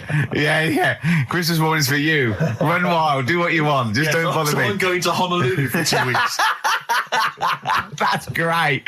Dad, it's Christmas. Do I have to do anything? No. So my mum used to get up because she used to like to see my face light up, when I open my presents. And then... to give fireworks. And then I'd have to go to my bedroom from about 6 o'clock onwards because my mum and dad were into having big Christmas parties and I wasn't old enough to go. Right. So they'd say, right, you've had your fun there, you go up to your bedroom, stay in there. Really? Yeah, I remember one year, right, I got a train set, that's what I wanted. Yeah. Right? It's brilliant. Playing with it all day. I thought, I don't mind about the party, I'm happy staying up here playing with this. Brother comes in, he's had a few, right? He's going, yeah, give us a go on your How old is he? He's a bit older than me, so he might have been let's see. Well, let him be 18. Probably about 18, 19, And how old something were you? like that. I had a train set, so I don't know, about 14. something like that. Yeah. Right, so I'm playing on that, loving it and stuff. And then he comes in and goes, oh, give us a go. He turns the transformer up to 14. He went really fast for about 5 seconds, broke it, and then he went back downstairs. Wow. So Christmas, I hadn't even got to Sounds Christmas like Day. the Conservative government with British Rail. Satire, though. Satire, Rick, I just thought that there's satire. If there's any satirical shows listening or magazines. It doesn't work in any way because there's the analogy falls down apart from there being a train. Think it through though. British Rail was trains. Yeah. And the government broke the trains in many ways. They didn't break them, not officially breaking them, but they kind of. It does work. It's perfect. Oh, I'm very pleased with that. And I can't. And no one's asked him to be on. Have I got news for you? It's weird, isn't it? Because it's strange that when you've got a satirical mind that's as quick as that. Yeah. And he's broke your little train set. So what did you do? I just watched telly and had some sausages. I bet you were happy with that, though, weren't you? Oh, it's just a bit annoying, though, isn't it? When your main present of the year's been broke. And did it ever get it fixed? No, that was it. Put away. I'm intrigued why your parents wouldn't let you come and join in the festive fun. Was it like really debauched down there? Was it like eggnog everywhere? Well, no, but I mean, that's fair enough. 6 is a little bit early, but I just think, if you're a kid, he had those fun, put them to bed at 8, maybe. And Do you think so on Christmas Day? I thought that was a day for family. Well, not if there's a party going on. Well, don't have the party on the Christmas Day. Well, that's another option. Yeah. Your parents are weird, aren't they? A strange breed. Well, I think that was the year, right? You're talking about buying presents and stuff. I think I did treat my mum. I didn't buy my dad anything. I think that was when I got a bit older, he used to get me dad something because he wasn't that bothered anyway. No. So, got me mum. There was a cheap shop, right? Of course. Thank God for that. Called Snips. Right? So I went in there and I thought, let's see what I can get her. And remember Victoria Plum? I don't think so. Well, it's like a fairy character. Right. I mean, mum's into gnomes and stuff, right? So I thought, right. She must be pleased with you, then. Victoria Plum. I was thinking, is that one of the neighbours? Is it like a brandy Do you liqueur? remember Victoria Plum? Victoria Plum. Victoria Plum, yeah, it's like a little fictional sort of character, right? Okay. So I saw it, I thought, yeah, she'll love that, right? So I did my paper round, saved up for 2 weeks, right? Oh. Got that sorted, went to Snips, bought the Victoria Plum. Next day, I'm in town with her, right? So I think, I know what I'll do.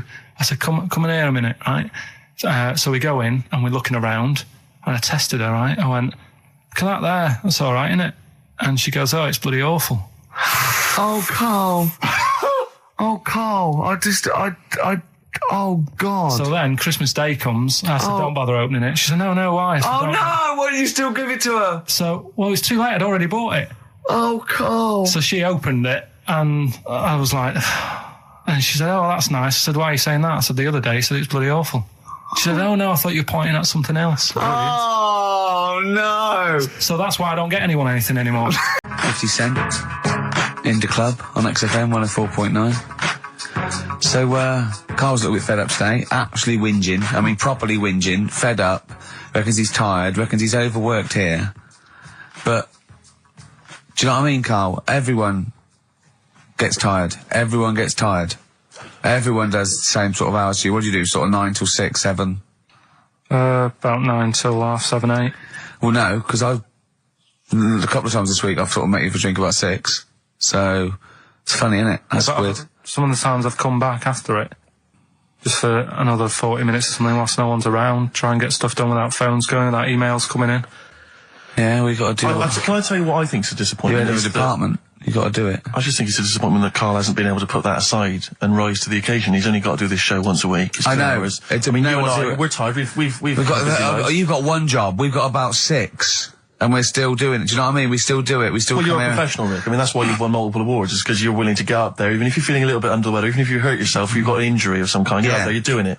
Yeah. You're entertaining. You're providing a service. Yeah.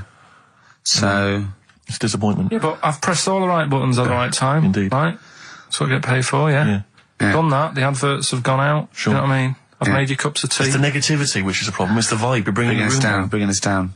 And therefore the listeners. Therefore the listeners bringing us down. If you don't like London, you know what to do. Well, I'm trying to get out of here, aren't I? We just bought a new flat. That's not the best way. Buy a flat in Manchester, live there.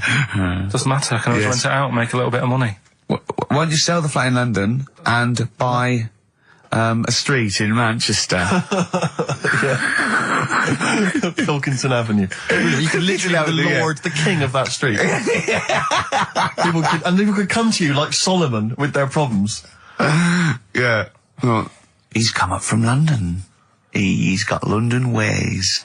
Now, interestingly, have you heard? Do you remember the famous King Solomon story that there are 2 women arguing over whose baby it is, and they present this to they say this is my baby. And the other one goes, no, this is my baby. So he knows one of them's lying, but he doesn't know which one. And so what does he do? How does King Solomon solve that? How does he figure out whose baby is his? First, what would you do? They're both white fellas, yeah. Both what? White fellas. Two women. Right, it's 2 white women. To be probably, they probably weren't, completely white. Yeah, well, whatever. Yeah, they're of the same ethnicity. No, I'm just working out. Right, all right, then. So, all right. And don't think about what King Solomon would necessarily do. Yeah, it wasn't that easy.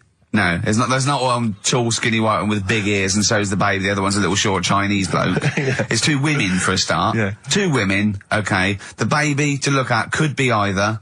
He doesn't know which, but he knows one of them's lying, obviously. And is the one lying saying it's hers or saying it's not hers? Right, okay, this isn't worth it, Steve. I'm going to tell you what he said, and you tell me if you think it was good or not. He says, well, then what we do is, as King said, what we do is, I'll take a sword, I'll cut the baby into 2, and you can have half each. And one of the women says, no, don't do that. And one of them says, yeah, that's fair. Right. Do you see? So which one was it? Sorry? Well, no, my guess is the one that didn't want it done probably was the mother of the child. The one that didn't mind having the baby cut in half probably wasn't a mother of the child. Why don't you think, you bald little mank twat? Play a record. Well, I'm just, right. Although, it's not a very good solution. No, that doesn't happen in the woman who was lying could have come up with something better than, cut it in half. What you should have done is, I'll give it to the other one as well. Yeah. Jaded from Aerosmith on XFM 104.9. Just trying to pet things up. I know you're up. You're up there. I mean, we've got lots of work to do. We're filming soon. We've got loads of things, admin, DVDs, everything like that. We come in here. This is Poxy. This is not a drop in the ocean, the sort of work and money we earn. Right, really? If we do this to keep charitable status. And yet you know, Karl, come on, what's the matter with you? Are we doing Rockbusters? I'll tell you what. No, come on, Rick. I'll tell you what. Because it's your special day, and I want you to have a great time today. Yeah. We're going to do Rockbusters. If you cheer up, miserable. It just got ratty then. Go, no, don't push it on me head. Don't put it on me head. Right, what were you trying to put on my head? I was trying to put a pear on your head to knock it off with a ball, like William Tell, but it was because your head is so round and the pear was round. I tried to flatten it a little bit, and I didn't know it was a juicy pear. So I thought it'd be like just to crush it a little bit, and then he went mental because he had juice running down his face. Oh. Why is it my fault? The pear's a faulty pear. Exactly. Get proper fruit in here.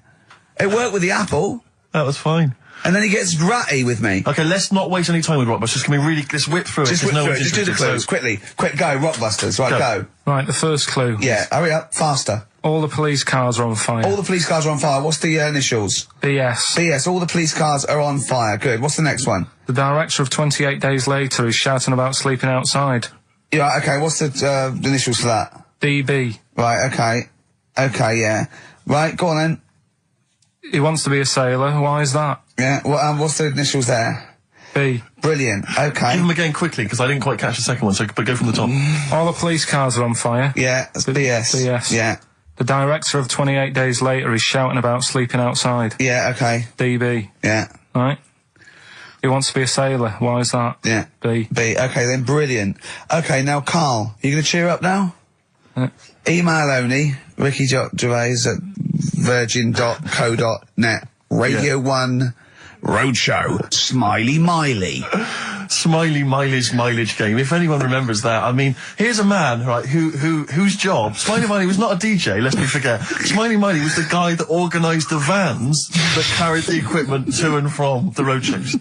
Because he was such a crazy personality. Because he smiled a little bit. Exactly. He got recognition, Karl. Longevity, lots of money, and lives where he wants to live. The town that he wants to live in. Why don't you just enjoy the town that you've chosen to live in, because it's so good? London. What towns have you been to? Have you travelled at all?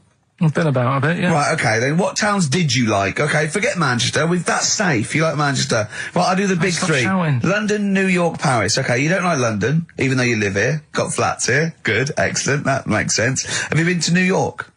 Yeah. What do you think? It's an amazing city, isn't it? like it. It's just noisy, it's smelly. Right, it's the city that never sleeps.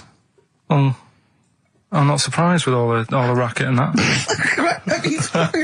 Paris, the city of love, the most romantic city in the world. Not really. I remember seeing an old woman in McDonald's in there, and it put me off. That's where that thing happened, where the old woman was. What did it say? Tell us. We talked about it before. The old woman in McDonald's. Yeah, what happened? She was sat in the corner there with her legs open, no knickers on. All right. Oh God! That's Paris. Did that put you off your cheeseburger? Next city, where next? Have you been to, I don't know, the most beautiful city, Venice? Yeah, I've been there, yeah. It's good? No. Why? Because they sell it to you as if it is a romantic city. Where did you see it sold? No, I saw it on, when I was growing up, right? Remember 3-2-1 with Ted Rogers? Yeah, of course. Right, it used to be one of the star prizes on there. Right. And they'd say, let's show you the video, let's see what you're going to, let's see where you're going to be loving it for a couple of weeks. And they'd show you this scene of like the gondolas and all the city lit up at night. Like a man and woman sat on a boat loving it and stuff. Yeah. I went there, bin bags everywhere. Have you ever read the White Van Man column in The Sun, Karl? I've seen it. Are you familiar with this? This is where every day in The Sun they interview a guy who drives a white van, just, in order to get the kind of voice of the man on the street in the paper. And he has to answer, or just give his opinions, really, on events that have made the news each week. There have been huge rises in street crime, especially muggings and carjackings. What's your view there? More youth clubs are needed, aren't there? You think more youth clubs? I like that. No? Okay. No, I like that because it's so 1950s. Yeah, it's sort of like you want a Bobby on the beat that'll clip you around the ear. So once they've come out of national service... Yeah. No, I love that. And if you find someone smoking a woodbine, you make them smoke 50. Yeah, exactly. Oh, this is great. That is great. Did you used to go to youth clubs? Yeah. And they kept you out of trouble? You used to get into a fight afterwards when you came out. But for the sort of hour and a half you were there? You had a bit of pool and some boxing and a bit of pop. Yeah. So more youth clubs, that's good. I love him. I love him. If you're at home, just make notes, because this is brilliant stuff. Honestly, you won't hear more honest, from the heart stuff than this. This is great. Go on. This is not pre-planned. These are your direct responses now. I promise you, Karl did not know what we're going to do. He never knows what we're going to do, and he always answers honestly. That is the beauty of Karl. It's not an act. What is your view, Karl, on New York's former mayor becoming Sir Rudy Giuliani? Sir Rudy Giuliani. Is he happy with it? He appears to be pleased with it. Let it go ahead. Fair enough. Okay. Go ahead. Oh, he's genius. Okay. Is he happy with it? He's like your nan. Yeah. What do you make of a cat that's been cloned in a secret 2.5 million research project? To find out what? If they can clone cats, yeah. Have they had to hurt it? Sorry? Have they had to sort of hurt it to do that? Have they had to hurt it? Yeah, or is it just scraping its tongue for some stuff? I think the cat's fine. The point is that they're cloning another creature, which is potentially very dangerous. Have you seen that film where they bring Hitler back? That cat. What if that cat turned out to be a world dictator? Exactly. What do you reckon of cloning generally, Karl? You concerned about it? When they're cloning for organs, they just grow them for the, Do you know what cloning means? Yeah, it's when you, make something else that's the same, isn't it? Right. Yeah, I mean, it's not going to do any harm. Okay.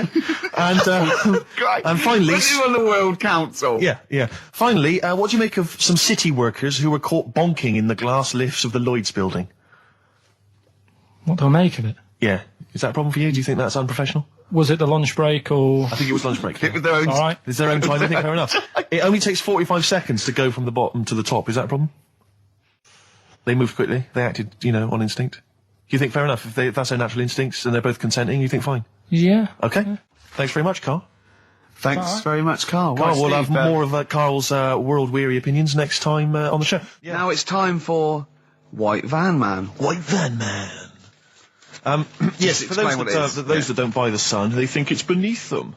White Van Man is a column they have, I think, every day, actually, and they just get sort of some, Joe Public to kind of comment on the week's news. Just seemed to me, that it might be interesting to get Karl's views on some of the big events. Not because we think that Karl hasn't got a valid sort of viewpoint. No. Because Karl sees the world differently to some people, that's all, and that's what's interesting. Like an artist does, or Exactly, yeah. He's very bohemian in his outlook. Yeah. Do you feel that you're up to scratch on this week's news? I don't like this bit. Do you? Don't, just relax. Why not? It's pressure. No, because you just have to give us your first opinion. For your honest answer, that's all we've ever asked of you, Karl, and it's all you've ever given us. Your honest, your first from the heart view, yeah? Don't worry, just relax. Just chill in. Are you worried that people are listening and thinking you're an idiot? If my girlfriend's listening now, go and have a wash or something. Go and have a wash. Not very nice, is it? Is it the opposite of Napoleon and Josephine? Yeah, go on. If you're going to visit me again, Josephine, for Christ's sake, what? In fact, if people are out there, we're too lazy, could you write down everything Karl's ever said? Because I think we could publish that. Yeah. He said one today. He saw my salamander. It's not a euphemism. He saw my salamander, and it's just sitting there in the tank. Your exotic pet. Yeah, and he's worried about there not being a lid on. And he said... I went, what are you worried about? He said, wow. He said it sits there for 24 hours a day, obviously planning to get out. Well, he's got nothing else on his mind, and it's, the daft thing is, he has actually got the lid ripped up a little bit. And he'll be looking up there, and it's going to get out. But what's the worst that could happen? What's it thinking? What do you think it's thinking, this salamander? It's got its eye on the DVD player. I can have Ian be down the market. Well, it's like those people who, those cab drivers that you'll meet at sort of 3 a.m. who've just got a car, and just went out with a car, and just I'll pick people up and charge them. Yeah. I got in one once. I said to him, a guy just pulled up. I said, he said I was in East London. I'm going back to North London. I said, going to Swiss Cottage. He went, sure, hop in. We set off. He went, do you know the way? I said, well, not really, no. I thought you'd know the way. You're in a cabbie, aren't you? He went, no, don't really know the way there. I said, have you got an A to Z? He went, no. I thought, well, if you're going to go out just on the, just winging it as a cab driver, 2 things. Take a map and a torch. He didn't have either. He said, well, I'll probably get to Camden. I said, right, I'll direct you from there. Drove on for about 5 minutes, making conversation. About 5 minutes later, he went, do you know the way to Camden? I thought you knew the way to Camden. I don't really know the way. I thought I did. Oh. It was ludicrous. Let me out. You know, £4. Exactly. And that's, I don't know who's got that sort of time on their hands that they just think, it's 3 a.m. I'm at a loose end. I think I'll go out doing a bit of cabbing. Wow. Yeah. Because your dad was a cabbie, wasn't he? Yeah, he was, yeah. Couldn't stand it, but it's good money. He was he wasn't like a chancer, though.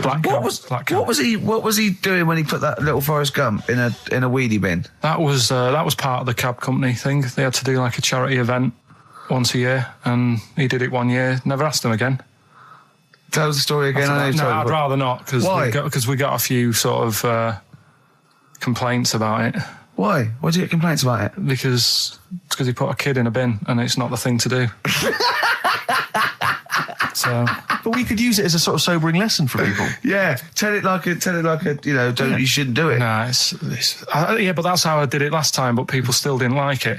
All the stuff I tell you, we don't take the mickey out of people on purpose. No. It's real life, innit? And that goes on in life. Yeah. My dad was saying that in hospital, though. Do you know I was in hospital? Yeah. He did some jokes about old people and that. And he said, at the end of the day, if something makes you laugh, it's funny. And if it makes you laugh, you can't help laughing, can you? Do you know what I mean? So, what are you meant to do? And laughing's good for you. Yeah. So... But being laughed at isn't as good for you, is it? No, but there's probably more people laughing at one person. So if you balance it out, there's only one person who's upset and there's a bunch of people laughing. So it's genius. Give me an example of that. Give me an example. Well, for instance, Karl Pilkington as he talks and the people listening. Yeah. No, give me an example of I can't because, again, that's what I'm saying. I can't tell you the story because there might be someone out there who... This person might even be listening and think, I forgot about that and you brought it all back to me. So I'd prefer to leave it, but I think people know... Why did he put him in the bin in the first place? Because he was getting out of hand. What was he doing, though? You see, I can't explain. You can, don't be silly. I prefer to leave it, honestly. What was he doing? Was he annoying him? Oh, am I going to have to thump you? Yeah. Do you know the saying, shut your face? I've heard the well-known Shakespeare, isn't it? Yeah. Do you know how it came about? No, Joe Dolce. No, go on. It's ages ago. Oh yeah, literally. Like knights who wore armour. Okay. That's armour going after something. That's how it came about. Okay, armour. They wore all the stuff and they had the helmet. And say if they're guarding something at night. Stood outside a castle or something, and there's probably going to be 2 of them, right? So they stood there talking and that, and talking about stuff, and the future, medieval stuff. One of them's like, "Oh, we should shut up." I've been stood here for hours, and he's going on and on. Yeah, sure. So he'd say, "Shut your face," meaning, shut the guard down on your helmet, the visor, and I can't hear you then. So shut your face. Shut your face. That's how it came about. Well, I suppose it would be interesting if I could just rely on it. We went to this place, right? My mum and dad had been there before, and they said, you'll love it, it's brilliant. It's got like a war bit in it. A war bit, right? Yeah, like, because they know I'm into tanks and stuff. Yeah. So you'll be loving that. So, sorry, I didn't know you were into tanks. No. Well, they're alright. Brilliant. It's gone from one of his childhood passions to they're all right. I know, yeah. Go on. And but it was awful. I mean, my mum and dad had been there before, and he said, "No, you'll love it." But it was like a really miserable day. Sure. Right? All the rides and that were broke. Yeah. Broke. It just reminds you of Manchester. My dad just ended up, he was more interested, there was a really fat family there. Well, presumably he was breaking into the machines, trying to scoop off the cash. I like the fact that those poor fat family were going, why are those people looking at us? Yeah. Oh, do you want to ride one? No, but we're not a ride. They were massive, and he just like, look at the state of that. The whole family. Yeah. Just, fat. Bloaters, yeah. All right. No, but because fat, there's no need for it, is there? And he was really like, oh, God. And then he wanted to follow them into the House of Mirrors to see what they look like. But my mum had got bored. She went off to buy a little Snow White figure. She couldn't believe her luck. It was only $2.99. Yeah. She thought it was going to be really expensive. Sure, so she bought one of them. Yeah. So she enjoyed that. And then my dad says, come on, we're going. It's rubbish, this. What, the fat family wouldn't let him play with them? So he just said on the way home, he said, I can safely say that I never want to go there again before I die. So that was that. And then we went home. Why would he ever give you that information? In case it was like a secret birthday present. You go, oh God, what if they get me a trip to here? Or if he's in a coma and you go, I'll tell you what, bring him out of it. That fat couple.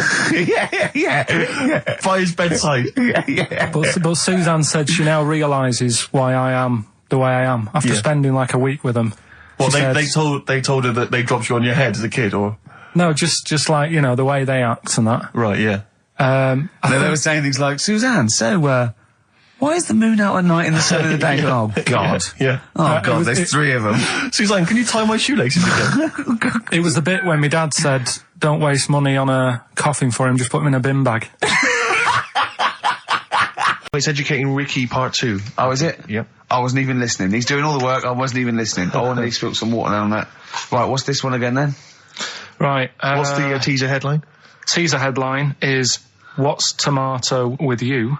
Brilliant. Yeah? Go on in. How excited were you when you came up with that? You couldn't wait to come in and tell us, could you? I think it's a good one because you won't forget it now, will you? I mean, like the worm one. What's so special about the worm? You know, a lot of people think that if you cut a worm in half, 2 worms will grow, but no. What happens is if you cut the head end slightly nearer the tail than the head, the tail will die, but the worm with the head will be okay. So, it's exploded a myth, and it taught me something. Right, so the second one, part 2 of Educating Ricky. What's Tomato with You? Yeah. What this one's about is, ages ago... It's scientific. There's never a date. There's never a country, a location.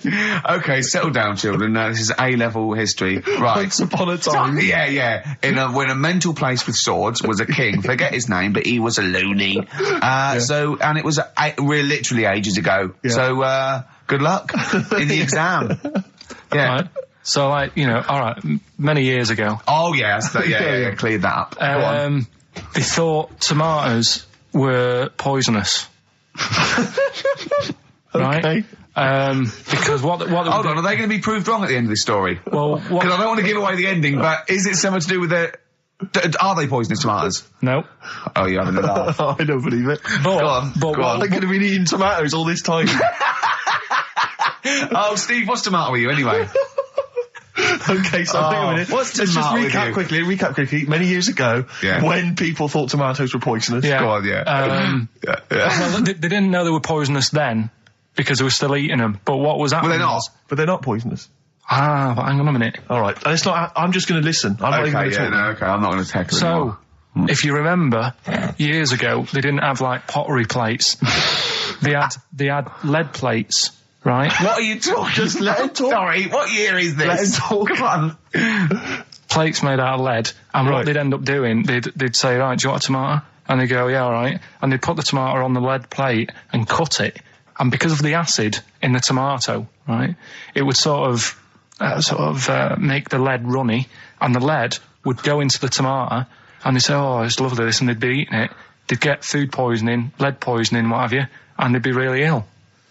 So they thought tomatoes were poisonous, so they didn't eat them for many years. And when you say they, do you mean the people of Narnia? Yeah, this didn't happen. Where was this happening? Sort of in Britain and that. You put him on the spot there. Oh, I hope there's no uppity pupils at this school when they go, what do you mean, sir? Oh, if you're going to... Oh, I'm fed up with you. Do you understand? No. So the No, you've got... No, right, okay, first of all, Karl, where'd you get this information from? Where 14 did I get times that? as well? Do you know... You can't remember? I don't know where I got that from. I don't know where I got it from. But why don't you think that makes sense? But what? Someone once got lead poisoning from a tomato? Not just one, loads, and then all of a sudden... No. Why is this educating me? Because I'm telling you that tomatoes... I can't take anything away from this. Yeah, I don't know what to take away from this. What have I learned? What have I learned? Don't mix lead with tomatoes. Why is this educational in any shape or form?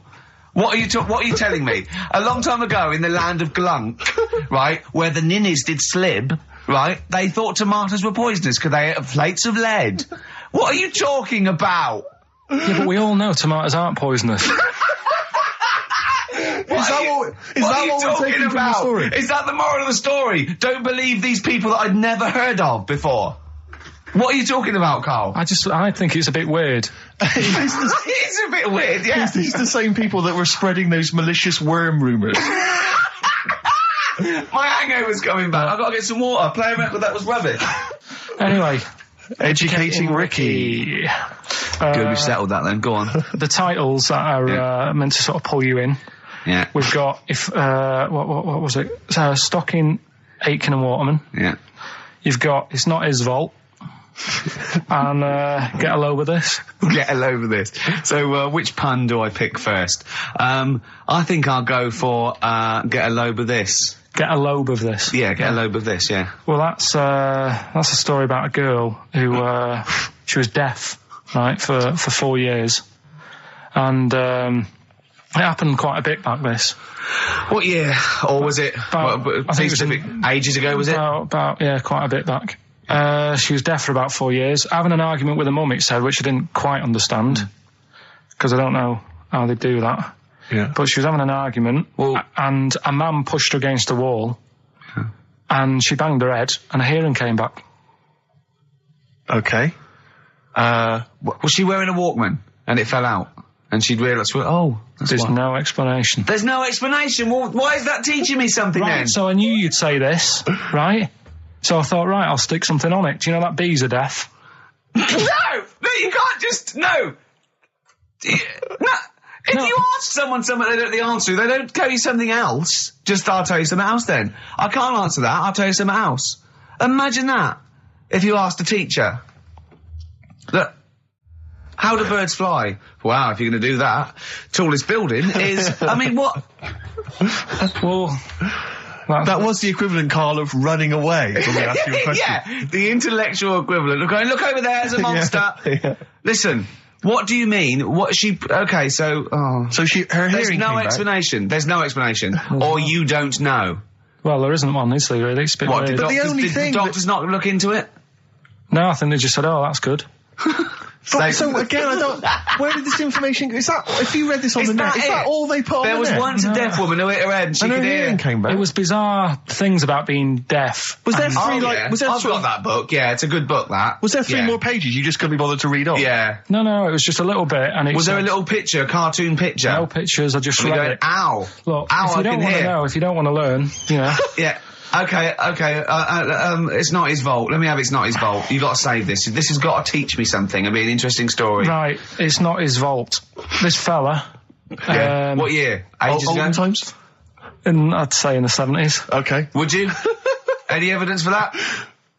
And does he wear flares in the story? Right. Is that your reason? No, it's a bit like Yuri Geller, this fella, right? Where he's electric. He's electric. And if he walks past the telly would fizz. If he walked past the radio, it all goes like that. Ooh. His hair stuck up all the time.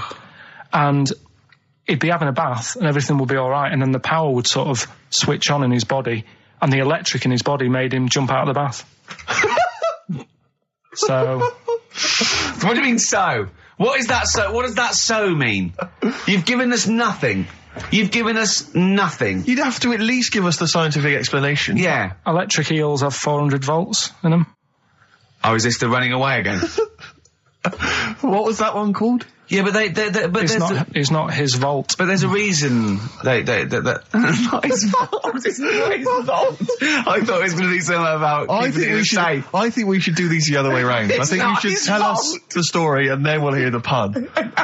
It's not his fault. It's not his fault. Right, let's leave it. Play a tune.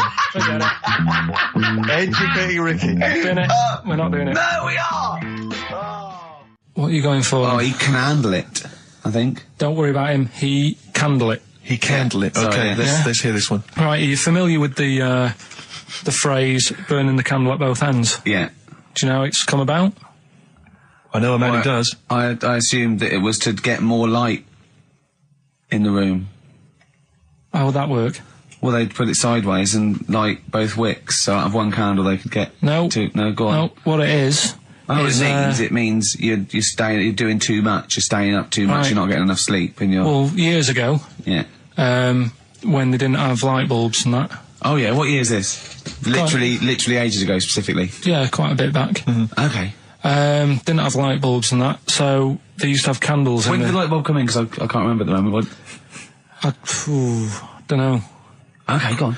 So yeah, so they've got a light bulb. You're not. You wouldn't know. You're a doctor. You're not a historian. Go on. And people who worked a lot of hours. Yeah. How many? Literally lots. They get up early in the morning because they have to be up early. Yeah. And it's dark outside, so they'd light the candle. Sure. And they'd wear it out a bit. And then they'd be getting in late as well. Yeah. And like, they'd be like, oh, it's dark. I'll have to light the candle again. And they're burning candle at both ends of the day. So that's where the saying comes from, burning the candle at both ends. So. All right. That's a little lesson. Yeah. Lesson one. Okay. Can I have... No, you can't have You another can't one rush yet. into them, Rick. You've got to. I've got to soak in that. You've got to soak that one in. Any questions for Karl off the back of that? What do you think? So people were... I mean, basically where this comes from is people were... They're literally burning the candle at both ends of the day. Sure. There you go. So we've still got... Go on. I'm committed to this treatment. And I can't wait. This is like Christmas Rick, I Eve for should me. just say- It's like Christmas. I've got to open another present now. No, I'm afraid we've got to save it. Rick, raw. Nirvana. Amazing. We were just talking. We were getting excited about that. Yeah, aren't we? got an incredible Brilliant. voice he has. And Grohl drumming it's brilliant. You know, you're right. The new one from Nirvana. Well, it's time for Educating Ricky Part 2, isn't it? I'm excited, Karl. I'm going to learn so much from this. What's the choices again? What Right, you've got left. Still keep phoning your answers to Email. Email. Sorry, yeah. The answers to Rockbusters. Yeah. Right, okay, Educating Ricky, Part 2. Right. I'm committed to this treatment. Yeah. Is one. Oh, of I've them. got to go for that one. Yeah. Yeah. Or the other one is the police are causing a bit of a stir. He still says it like it's the best thing he's ever come up with, which in a way it is. It could be. Right, go on then. I'm committed to this treatment. Right. Do you know the saying? Is it just sayings now? Are they all sayings? This No, week? no, they're not. Okay. No, the other one isn't. Frog in your throat. The saying "there's a frog in your throat." Yeah. I Absolutely. assume it's when you croak a little bit. You sound like a frog. No. Right. Might seem a bit weird, this one. Right. But years ago. Oh yeah. Sorry, well, what is that clue? Committed to this treatment? It's about frogs Kermitted. Kermit. Probably works better with a K and an ER written down. Well, also, if you pronounced it "kermitted," yeah. but not committed. Committed to this treatment! Right, go on then. That's Right, genius. So yeah. Well, what? You go to the doctors and you go with throat hurting a bit. Right. And what they did ages ago. Ages ago, what year was this approximately? We are going back quite a bit with this one. Oh, okay, go on. And the doctor would say... Did history. Imagine years ago, go on. and the doctor would say, right, keep your mouth open. I need to look at your tonsils. And the jaw would ache a bit because they weren't as quick back then because they didn't have the technology and stuff, and they'd have to like stare at it and study it and stuff. And like they get an achy jaw, right? Keeping their mouth open. Yeah, like you get, Yeah. you eat a Mars bar or whatever. It's so they'd sat there, and they used to always close their mouth, and it used to annoy the doctor. Right? So what they did, they used to get a toad, Right. and put it in the mouth. Rubbish. Okay. Keep talking. Keep talking. And that way they couldn't close the mouth because either they'd squash it, Right. or apparently you're not allowed to lick a toad's back. So the doctor would have them for breaking the law? No, but it's poisonous, right? A toad's back. You should never lick a toad's back. Or put it in your mouth, really. Oh, just stop for a second. Wait. What? Can I just ask one question? Go on, yeah, Can I just go ask on. one question? I've got a few, but go on. Sure. My initial thought is, it sounds like a brilliant bit of sort of medical knowledge there. It's a great idea. Yeah. My only thought is, how does the doctor see past the toad? At your tonsils? What's he actually looking at with the mouth open? Surely the toad is Isn't in it the like way. hopping around in the way? It didn't say. Sorry, and my first question is, was this on the internet? Yeah. Yeah, okay. Karl, that is bollocks. That is, I mean... Well, all right then. Let's turn this round. Where does the saying, you got a frog in your throat come from? Probably because you sound a bit croaky. Probably that. Probably because you sound a little bit like a frog when you've got a sore throat. Carl, did you not question it just for a moment when you read it? Just for a second, didn't you think that seems an odd approach? Firstly, why a frog of all the different Because species? it's poisonous. A toad. So a toad, so it's a toad as well. Yeah, well, that it worked. I'm committed. Worked. No, my point is it's frog in the throat. I was going to change it to. Have you heard the news? Toad Day. But I went with the frog. Oh God! Right. So that's think rubbish. about it. So that's rubbish. Next, can I have? Let's play a tune. Let's come up with the God. last one. Can I just say? No, just play it. Just play it. Yeah. Yo, Carl. I have to thank my mate Dave, who sent me an incredible 4-disc compilation. That was one of the tunes on there. It looks professional. It's amazing. It's incredible. The Yeah. effort He's gone to too much commendable. effort. Ben Queller. It's a track called "In Other Words" from his album Sha Sha. Open wide. Oh dear, that's interesting. Oh, here, Doctor. Look, you've actually got a frog in your throat. I didn't get there. I put it in there. That's the most ludicrous story I've ever heard, Carl. Why don't you think when you read these things? I think there's always going to be a bit of truth in all of these. I mean, that fella called up, didn't he, and said, I'm not sure about the, putting a frog in your throat if you've got, problems with your tonsils or whatever. But he said years ago, if someone had toothache, they'd get hold of a frog and strap it to the face. Yeah, sure. So maybe down the line, maybe they did. Maybe they didn't do it for long. I think Caligula made his emperor a horse and emperor as well. But I mean, well, what about the frog thing with a poisonous back? It's rubbish. That's true. No, the toads have the secretions in the Why? But they didn't put it in people's mouths. No. So, Why? Well, I'll tell you why. When a badger or a heron tastes the toad, it's horrible. Ugh. The toad might die, but it's for the good of the species, because then think how many toads looking like that heron could eat in its lifetime. So the fact that one toad sacrificed all those other toads in that heron's manner will be safe. Why? I mean, we've talked about animals a lot on the show, right? Yeah. And when God made a toad, sure, right? Okay. Well, I'm going to stop you there. I'm going to stop you there straight away. Don't just let him carry on. Right? Okay. Like, there's annoying things out there. Jellyfish is a big problem with me. I don't understand what they do in the sea and stuff. Right.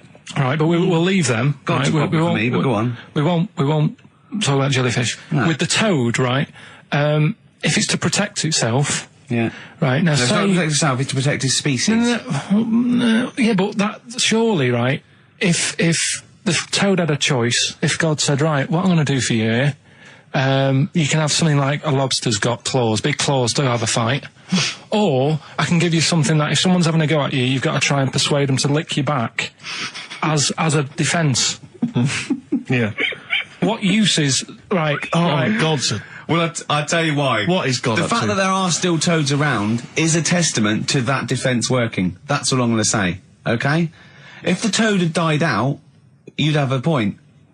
But they're still around. It works, alright? And don't start slagging God off. He's got a lot on his plate. Basically, I think he took on too much. Particularly in 1 week. Exactly, it was crazy. Danger High Voltage, Electric 6, XFM 104.9. I'm Ricky Gervais, with me Steve Merchant. Carl's getting all flustered because I put an elastic band around his head. And we've had a definition of... Well, hang on a sec, because there's an update to that, Rick. Go on. We did just have one definition here of a frog in the throat. Apparently this has come from some internet site, so who knows how convincing it is, but it says frog in the throat, meaning suffering from temporary hoarseness, needing to clear the throat. Origin from the Old English frogger, meaning hoarseness. That's from Chris. Now that sounds slightly suspect to me. Why? But frogger? I mean, it seems odd that it would derive from that when it so clearly appears to be you sound like a frog when you have a sore throat. Yeah, but the word frog could come from Frogger, because it sounds like it's croaking. Wasn't Frogger a game you could play on the on the Spectrum? Spectrum, That's a great yeah. game. But listen, hang on, there's an update to that, because just to The common frog, of course, Rana temporara, that's the Latin name. Well, your toad is Buffo Buffo. You may be trying to show off, but I think you're about to embarrass yourself as well, because you've been slagging off young Karl. Yeah. It says here, another email, it doesn't tell us who it's from. Although it's hard to believe now, at one time, medieval physicians believed that the secretions of a frog could cure a cough if they were coated on the throat of the patient. That in itself sounds repulsive, but what makes the idea even worse is the application of the secretions. Instead of painting the treatment on, something which may also have seemed rational, a live frog was placed into the mouth of the sufferer, where it remained until the physician decided that the treatment was complete. Right. Apparently Shakespeare's son-in-law, that's a question mark, I don't know what that means. Anyway, it's no wonder that today a froggy or croaky attempt at speech is said to be a frog in your throat. So, you can see that what's happened there is Karl's misread or been slightly misinformed about a medieval practice. In a sense, you're both winners, just for taking part. I'll bacon in the morning if you're sick of having me. Right, I'm having that one. That's brilliant. Right, well, it's a saying. Do you know cold shoulder, giving someone the cold shoulder? Yeah. All right, if you have someone round at your house and, you know, you try to get rid of them and they're hanging around and stuff and you're like, oh, I wish they'd go, I'm tired and that. Well, years ago... when? Literally years ago. Well, ages ago. Sort of, Olden times. I think it said medieval times. Yonks ago then, yonks ago. Yeah, medieval, We're going back quite a bit on this Well, one. you know when you find out these books, why don't you just pop down when it was? Just make a note. I don't think it says all the time. It just sort of says, you know, a few years back. Yeah. No, it doesn't. Well, never. All right, I'll make an effort next week. Okay. Right? So, it's annoying that because my girlfriend said to me, just make a note at the time and they'll stop having a go at you. Yeah. Yeah? And I kind of thought, it's all right. Didn't listen. I don't think it matters anyway in this one. We're looking at the saying, right? So it's giving someone a cold shoulder, right? And what it is, right, ages ago, there wasn't enough houses for people. Right. Because there wasn't much money being made. You know, there weren't big businesses. People weren't earning good money like they are now. So there wasn't as many houses, right? So what you ended up getting is like, you know, the rich people having a nice place to live. Oh. And the poor people were like wandering about, you know, looking for places to live and that. And what they ended up doing is they had like, people would go around to the mate's house and say, look, I haven't got anywhere to live. It's a bit cold. Can you let me stay? Right? So they'd go, oh, all right, then you can stay a couple of days. But they ended up staying for like weeks. Yeah. Right? So to sort of get rid of them, what they'd end up doing, they'd be making the dinner and they'd be making a lovely dinner, like a bit of meat, nice warm meat and nice veg, gravy. And This happened every time, did it? This is where the saying came Is this from. what happened, Rick? This is happened every time. It was in that vague book. The book of vague sayings and stuff. Right, so they'd be making a nice meal, but what they did, they looked after all the family. But the person who won't go home, they just give them some, like, sort of a cut-off of cold meat. Right. So they'd say, you're giving them the cold shoulder. Meaning... Right. Okay, that's rubbish. Okay, absolute... Karl, why would that necessarily work? Yeah. Why do they always, in every situation when you want to get rid of a lodger, well, still feed him every day, but make the meat lukewarm. So they always leave then. Yeah. Oh, this food's lukewarm. I'm going to go, I'm going to become homeless and they again, go, wandering the hold streets. on, are you giving me the cold shoulder? Yes. Do you want me to leave? Yes, just say leaving. No, I like to do it cryptically. That way, in years to come, someone will have a little saying about it. Well, anyway, that was our bacon in the morning. Yeah. If you've had enough of meat, we'll leave that. Well, Bacon in the morning! Oh, bacon in the morning if you've had enough of me! come back. What are the others? Just tease us again with the others. We'll come back to those. You've got... Karl Pilkington. Tell us about this monkey, Karl. You're going to love this one, Steve, right? So last week we were talking about how, like, a lad left his family because there was problems at home and that. He went and lived in the wood. He got airy, right? No. Leave it there, Rick. We haven't got time to go into Right, it. so... That's what happened. And that's what happened. He lived with the monkeys. He went airy. That's what happened. Looked into some other stuff about, like, airy kids and all that. Yeah. Came across this story about a bloke, right, who worked in a zoo. Oh, dear. Right? So... Trouble's brewing. Loving his job and that, but it's quite a lonely sort of job because you don't see many people. You're just dealing with animals all the time, right? So anyway, he gets a bit pally with a monkey because it's the closest thing to a human. Well, that ape is. Right. Yeah, but you can't really go that close to apes. It's dangerous. What do you mean? What type was it? Do you Just mean let him tell the Was it story. a chimpanzee? I reckon it was a chimp, yeah. Yeah, it was you a don't chimp. even know. It So was that's a an chimp. eight. It was a Okay. chimp. Yeah, but it doesn't matter, does it? So he It's the gets story. pally with him. Right, so he gets pally with What, him. do they go on and holiday together? Well, no, I mean, it starts On the off. pool It together. starts off just checking each other out and probably sharing lunch and that together. Yeah. Right. Anyway, this goes on for a while. They're getting on well on that, and then after a while, right, the monkey starts sort of imitating him a bit more and sort of walking upright. Oh God. Yeah. Right. So he thinks, oh, that's a bit weird. Anyway, they get on really better and what have you. So he thinks he could live at home with me. Because we're getting on the storm. Yeah. Right. So he takes him home, and before Is you this know the it, beginning of Beneath the Planet of the Apes? I think it is. I think you've seen this on video. I'm worried because he's already imitating him and they're moving in together. I'm thinking it's maybe a bit like Single White Female. Single White Zookeeper. Oh, brilliant. right, so anyway. So he's moving in, and it's getting used to sort of the normal human life. He's having a cup of tea in the morning. Yeah. PG tips. He finishes the day off with a dear. Finishes the day off with what? He with does, a he doesn't little have him brandy. move a piano at one point, does he? Finishes the day off with a little brandy. Yeah. What, he pours himself. Is he wearing a smoking jacket? I'll tell you what, Carl. You're a maniac, mate. No, this is why it attracted me. It's amazing, right? So he's having his brandy and that, loving his life. Next thing you know, he sort of I don't know if he loses it or he gets shaved, but the top half of his body is hairless. Right, apart from his head. Right, so he's got a nice. So it's the little head. opposite of the kid. Well, no, Yeah. this is what I'm saying. that would happen. Right. Well, hang on, but so you don't know if You he don't was even shaved know. or if it's How did it say? Then the hairless. What? I'll bring it in for you, the story, and then you All right, can well, see if okay, I've keep gone go- wrong. keep going, keep So going. anyway, so this is going on, and he's having a great life. Then the zookeeper starts getting a bit annoyed because he's having a better life than the zookeeper. The zookeeper's in the zoo. This is such So the rubbish. zookeeper's still got to do a day's work. The monkey's at home, he's partying, well, he's it got gets his to a other point when he chipmates says round. there's no point you coming in to the zoo because the whole reason of you being there was because you're being kept there. Right. And he didn't want to bring the memories back, so he said, you stay at home. So You're talking such. Just let him finish. God, I don't know if I can sit here and listen to this drivel. Let me. I'm fascinated. it's It nearly sounds over amazing. anyway, right? It sounds extraordinary, Carl. So he's walking up, right? He's having a tea in the morning, finishing the day off with brandy. Gets a bit out of hand. Only tries it on with the zookeeper's wife.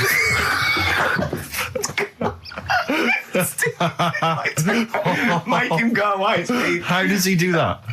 Well, because he's around humans a lot, he becomes a bit of a charmer.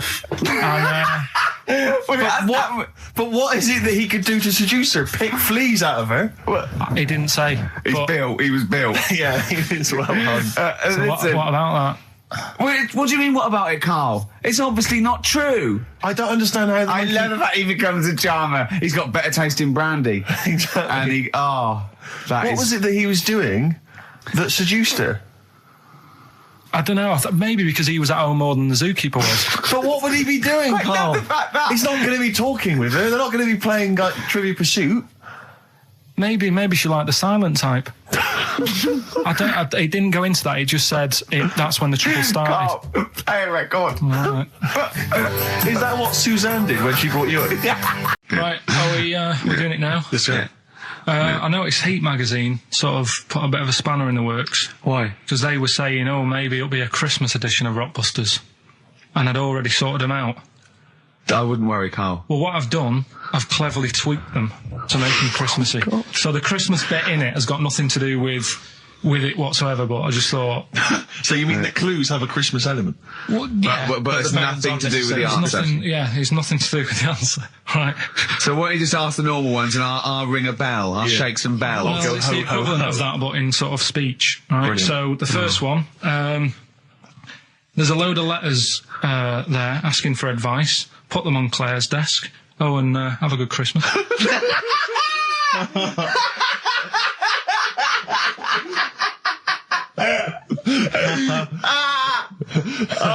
Give it to us again. Oh, God. Right. So there's a load of letters asking for advice.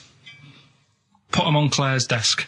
Oh, and have a good Christmas. Right, but bear in mind, people, that the Christmas element may not be relevant to No, these that's got clues. nothing to do with it. I don't want to. Okay. You know. And the initial letter is F. Right. That's F. All right. Right. The second one. Ask your mum if you should. After you've wrapped the presents. Right, so Ask your mum if you should. ask your mum if you should after you've wrapped the presents. That's S. Yes. S. All right. All right. Okay. And the last one, a couple of people were arguing in the supermarket at the fruit and veg counter, but it's busy in there because it's Christmas. That's probably what brought it on. So that's B. Right? B. Oh God. So they're the three. Will I just recap? Yes, please. Yeah, I have no idea. so I the can't first even. one. I don't know what to start thinking. One of them, right? Mount Everest. Go on. I need more. Right. Well, there's a problem Yeah. because people are leaving rubbish up there and that. And like people, whoever owns it is saying,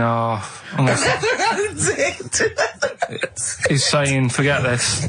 They're leaving a mess and all that. But do you know why it's called Mount Sorry, Everest? what was that? That's one, is it? That's one. There's rubbish on Mount Everest. No, How many people go up there? Are we that's talking about people dumping old tellers and washing machines? Who's fed up? The Yeti. What are you talking about? No, I mean, that isn't what I'm educating you. I'm just telling, this is part of the story. I'm just telling you. It's just a bit of context for you. Like they're leaving loads of rubbish up there. Well, they're not leaving loads of rubbish up there, are they? No, they are. They're apparently Not the like right trams and washing machines and seagulls flying everywhere. I don't know. Anyway, I don't know. But anyway, do you know why it's called that? You know why it's called Mount Everest? why it's called Mount Everest? I know the mount bit.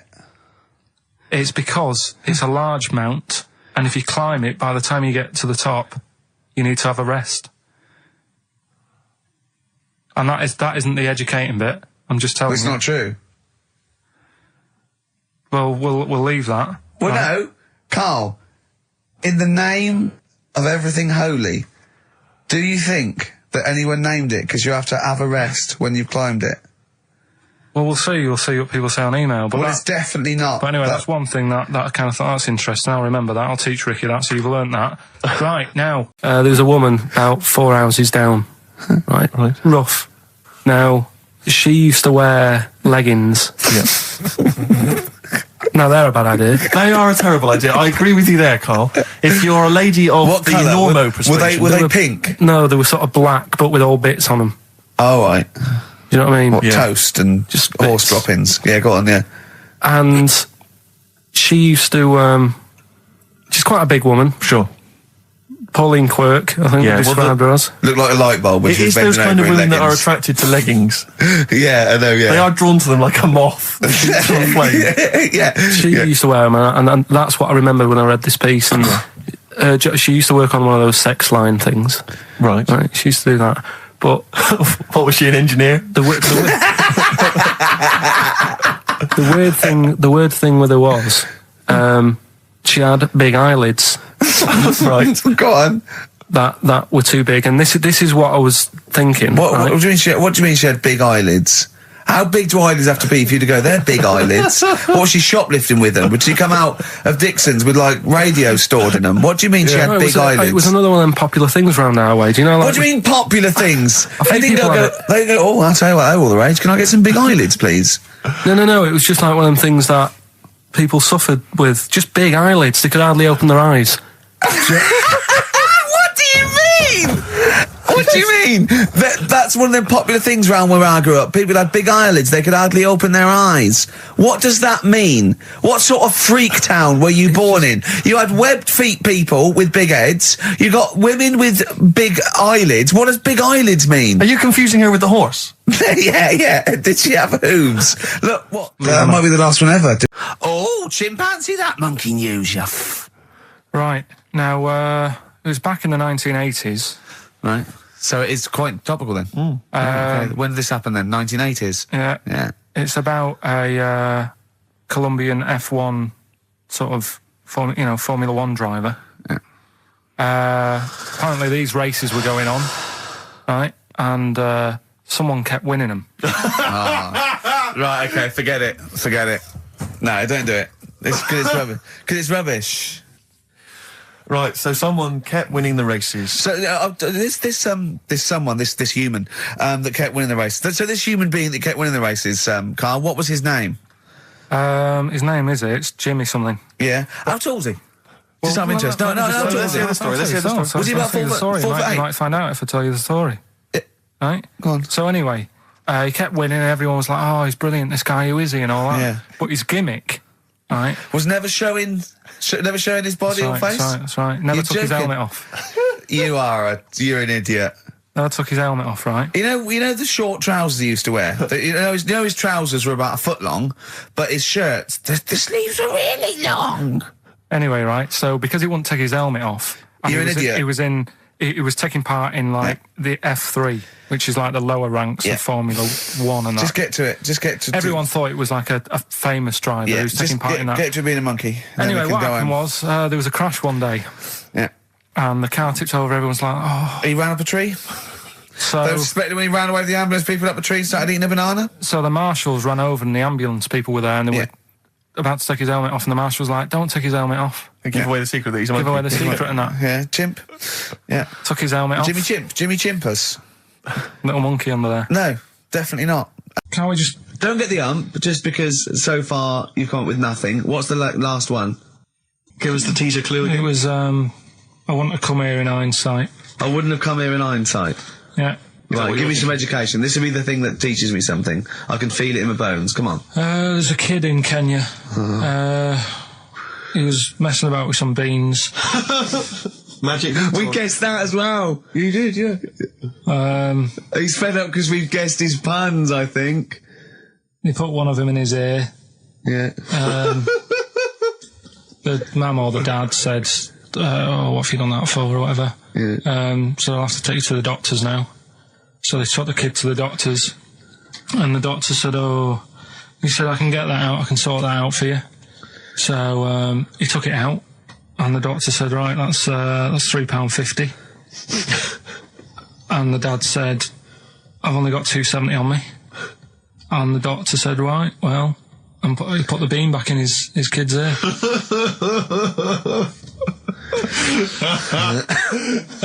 I don't know what to say. I don't know what to say.